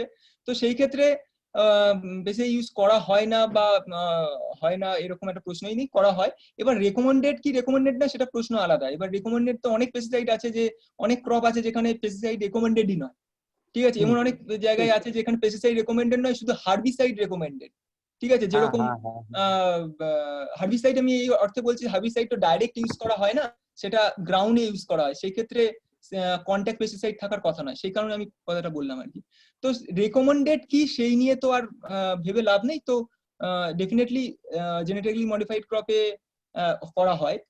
আর টক্সিক হতে পারে, তো ডেফিনেটলি টক্সিক হতে পারে, কারণ ডিপেন্ড করছে। আমি আবার একটা কথা বলেছিলাম যে টক্সিক ওয়ার্ডটা বা পয়জন ওয়ার্ডটা আমরা তখনই ইউজ করতে পারবো যে তার যখন আমি কোয়ান্টিটি বা অ্যামাউন্টটা জানবো। মানে each and every chemical is a poison depending on its dose. কোন লেভেলে ডিপোজিট হয়ে আছে, ইনিশিয়াল ডিপোজিট এটাকে আমরা বলি, এই ইনিশিয়াল ডিপোজিটটা ম্যাচিওর পরে যদি এমআরএল লেভেলকে ক্রস করে যায়, মানে এমআরএল লেভেলটা হচ্ছে ম্যাক্সিমাম রেসিডিউ লিমিট, ওটাকে যদি ইনিশিয়াল ডিপোজিট বা ম্যাচিওর পর ডিপোজিট যেটাকে হারভেস্টে থাকে আর কি, সেটাকে যদি ক্রস করে যায় তো ডেফিনেটলি টক্সিক হয়ে যাবে।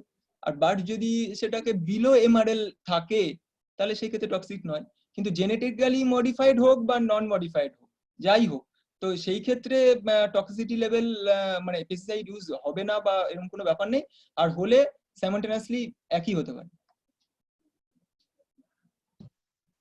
Am I audible right now? Yes, I'm audible.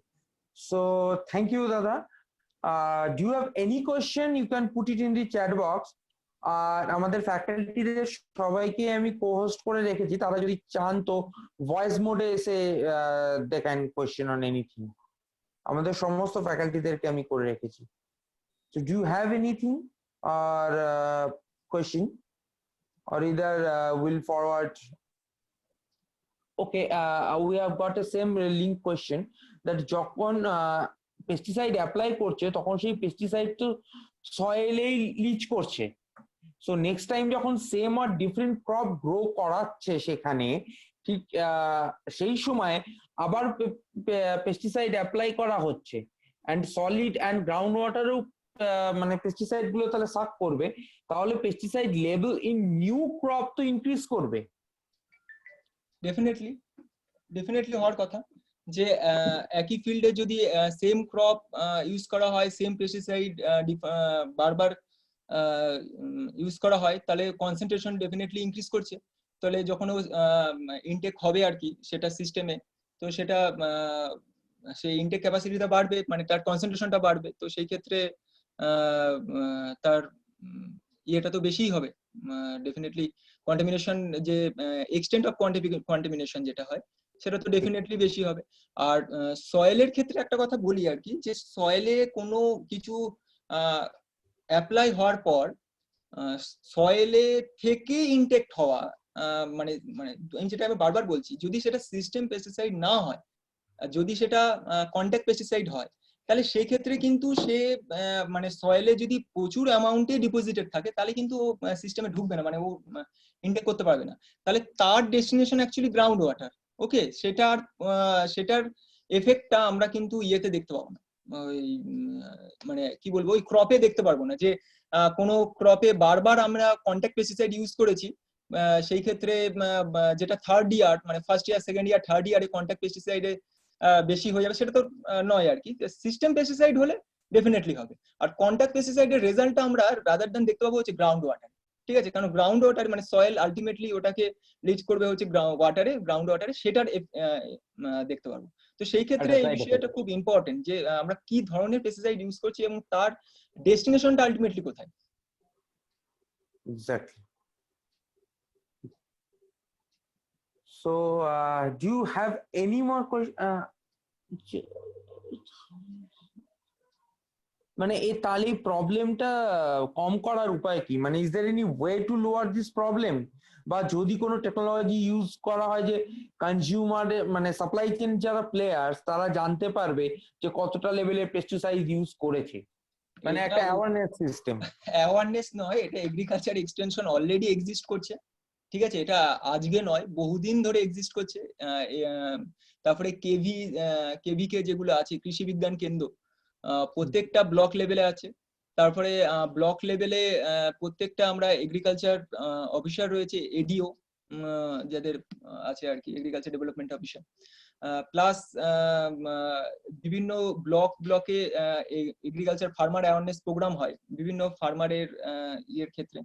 তো এগুলো ডেফিনেটলি আজকে নয়, বহুদিন ধরে আছে, কিন্তু প্রপার ওয়েতে মানে অ্যাকচুয়ালি কি হয়, যারা ফিল্ডে কাজ করে তাদেরকে আমি যেটা প্রথমে আমি যে লেকচারটা শুরু করার আগে যেটা আমি বলেছিলাম যে আমরা যেটা বইয়ের পাতায় পড়ছি বা যেটা আমরা এখন ডিসকাস করছি সেটা যারা ফার্মার, যারা রিয়েল লাইফে অ্যাকচুয়ালি ফিল্ডে কাজ করছে তাদেরকে, তাদের সাথে এটা কোনো রিলেশনই রাখে না তাদের কাছে। তারা শুধু দুটো জিনিস বোঝে যে আমি যে ক্রপটা মানে প্ল্যান্টেশন হয়েছে সেটা কত কম টাইমে কত বেশি প্রোডাক্ট দেবে লস না হয়ে, তার জন্য আমাকে যা করার হয় আমি তাই করব, ঠিক আছে? আজকে যদি আমি তাকে বলে আসি যে না এটা করো না, তাতে তোমার দুটো প্রোডাকশন কম হবে বাট প্রোডাক্টটা খুব ভালো হবে, এটা কোনো ক্ষতিকারক হবে না, সে চাইবে না।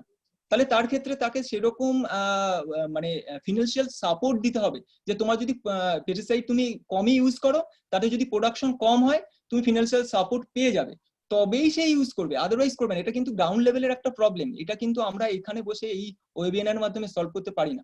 তো সেই ক্ষেত্রে তার জন্য এটা অ্যাকচুয়ালি ক্যারি ফরওয়ার্ড হয়ে আসছে জেনারেশন টু জেনারেশন। তো সেই ক্ষেত্রে কিছু করার নেই, ইনস্টিটিউশন রয়েছে, অ্যাওয়ারনেস প্রোগ্রাম হচ্ছে, বাট আলটিমেটলি এফেক্টিভনেস যেটা আমরা অবজার্ভ করছি সেটার ইমপ্রুভমেন্টটা দেখতে পাচ্ছি।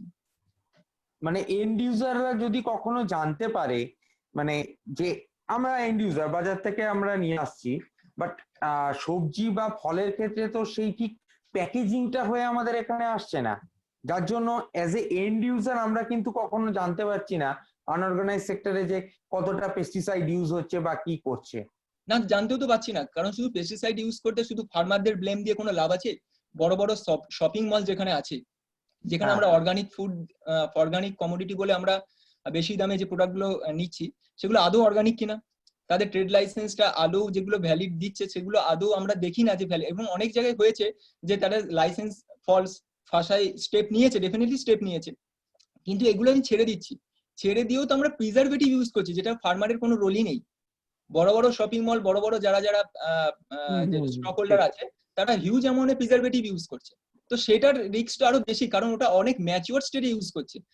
পেস্টিসাইড নয়, অনেক আর্লি স্টেজে ইউজ হচ্ছে, অনেক আর্লি স্টেজে অ্যাপ্লাই হয়ে গেছে, কিন্তু যেটা প্রিজারভেটিভ সেটা তো অনেক ম্যাচিওর স্টেজে ইউজ হচ্ছে। আর সব কি প্রিজারভেটিভ মানে পেস্টিসাইড যদি আমি ধরে নিই যে প্রোটোকল মেনে অ্যাপ্লাই করা হয় না, তাহলে কি এটা কোয়াইট অ্যাকসেপ্টেড যে প্রিজারভেটিভ যখন ইউজ হচ্ছে তখন প্রপার প্রোটোকল মেনে ইউজ হয়, প্রপার যেটা ডাইরেকশন আছে সেটা ইউজ হয়? ডেফিনেটলি না।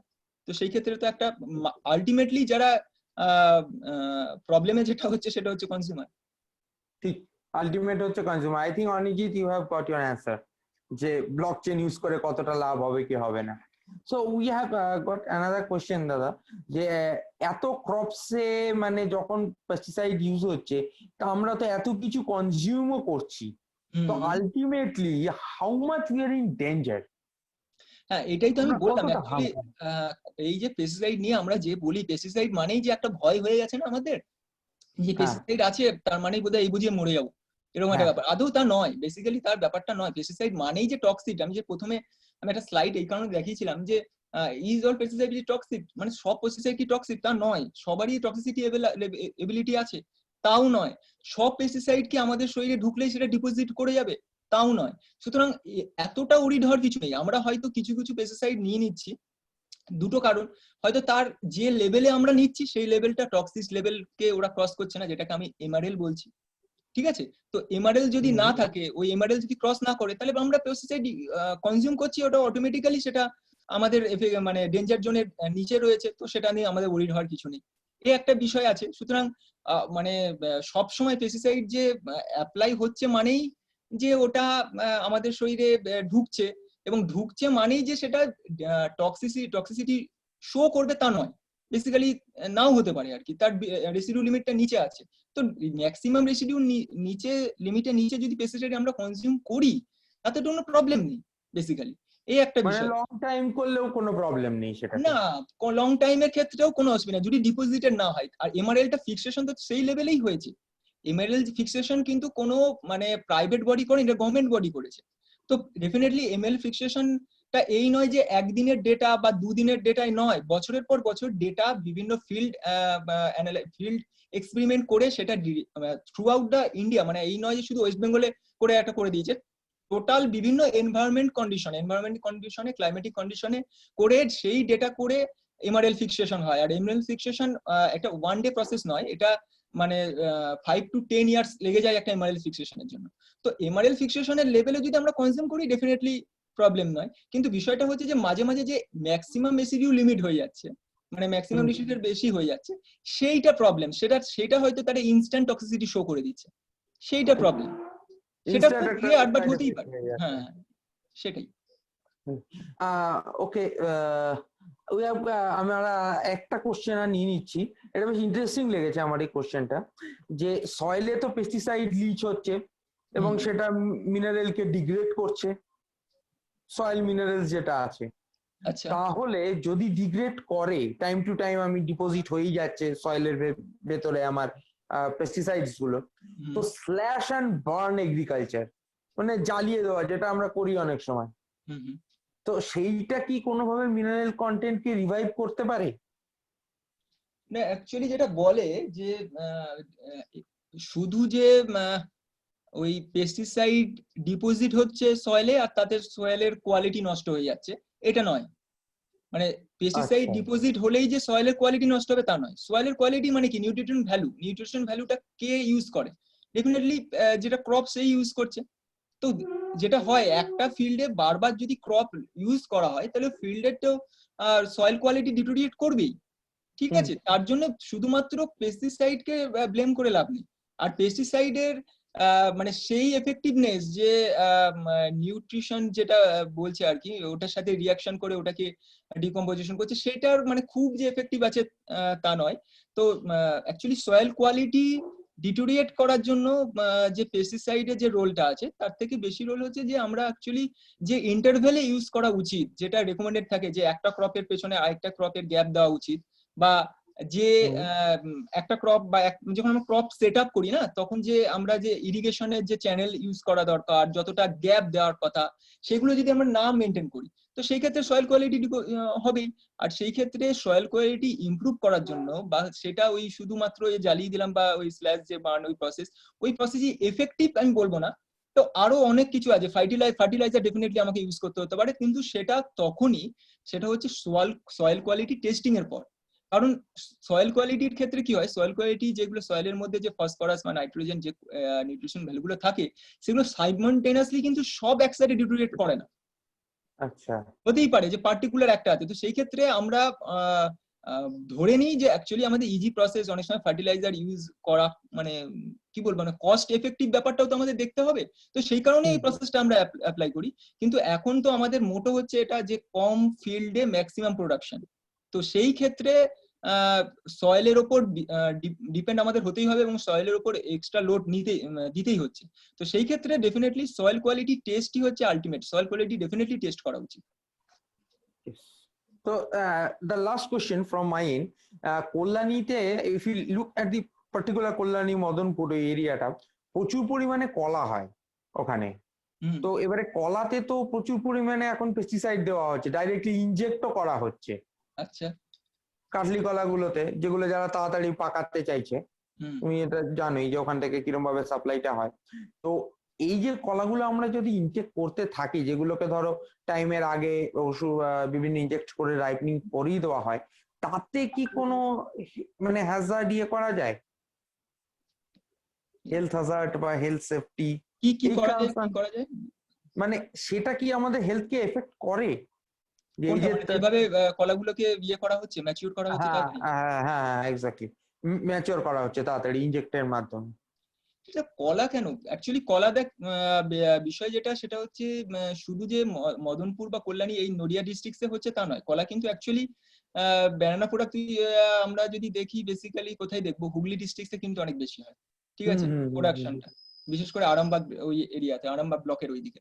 তো যাই হোক, সেটা ব্যাপার না, ব্যাপারটা হচ্ছে যে ম্যাচিওর করার জন্য বেসিক্যালি তো আমরা হরমোনাল ইউজ করি বা কোনো কেমিক্যাল আউটসাইড ইউজ করি। দু রকম ভাবে হতে পারে। একটা হচ্ছে যদি আমি ইনজেক্ট করি কোনো কিছু, ঠিক আছে, যেটার প্রবাবিলিটি দিনের দিন বেড়ে যাচ্ছে, ঠিক আছে, যেহেতু ওটা মানে টাইমটা কম লাগে, মানে খুব তাড়াতাড়ি হ্যাঁ হয়ে যায়, তাড়াতাড়ি ইয়ে করে দিচ্ছে, তাড়াতাড়ি একেবারে হয়ে যাচ্ছে, পাকিয়ে তো দিচ্ছে। সেই ক্ষেত্রে ডেফিনেটলি ডেঞ্জারাস ওটা, ঠিক আছে। কিন্তু যদি আমরা কোনো কন্ট্যাক্টের মাধ্যমে টাইম নিয়ে, যেটা আমরা যেটা শুনে অভ্যস্ত যে কার্বাইড ইউজ করা আর কি, ঠিক হ্যাঁ আছে, আম তো পাকাতে কার্বাইড ইউজ করে। হ্যাঁ হ্যাঁ সেই প্রসেসটা তুলনামূলকভাবে সেফ, কারণ সেই ক্ষেত্রে ওই যে আমি যেটা আমি বারবার বলছি, সিস্টেম আর কন্ট্যাক্ট। তো সেই বিষয়টাকে আমাদের যতক্ষণ না আমরা বুঝতে পারছি যে মানে কোনটার বেশি ডেঞ্জারাস, তো সেই ক্ষেত্রে ততক্ষণ আমরা অ্যাওয়ারনেসটা আসবে না, ঠিক আছে। তো ওই কন্ট্যাক্টে যেগুলো থাকছে সেগুলোর ক্ষেত্রে আমরা যেগুলো প্রপার যদি প্রিকশনারি মেজার নিই, তাহলে সেক্ষেত্রে ডেফিনেটলি তার রিস্ক জোন অনেক কম, রিস্ক ফ্যাক্টর অনেক কম থাকবে। বাট যদি হরমোনাল কিছু ইউজ করা হয়, যেটা পেনিট্রেট ইনজেক্ট করা হচ্ছে, যে কোনো কিছুর মধ্যে যদি ইনজেক্ট করা হয়, তাহলে সেই ক্ষেত্রে সেটা ডেফিনেটলি রিস্ক জোনে থাকবে, কারণ সেটা সিস্টেমে ঢুকছে এবং সেটা কেমিক্যাল ঢুকছে, এবং তার এফেক্ট বায়োলজিক্যাল সিস্টেমে কি হবে সেটা বলা মুশকিল। It's very hard to predict. Definitely. Okay. So we are about to end this session today. So I don't think that there are too many questions. So thank you, Dada, for your precious time.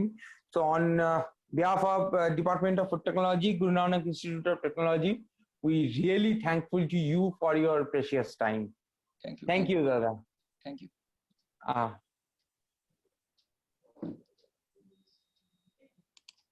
Thank you, Dada. We are ending it. Okay.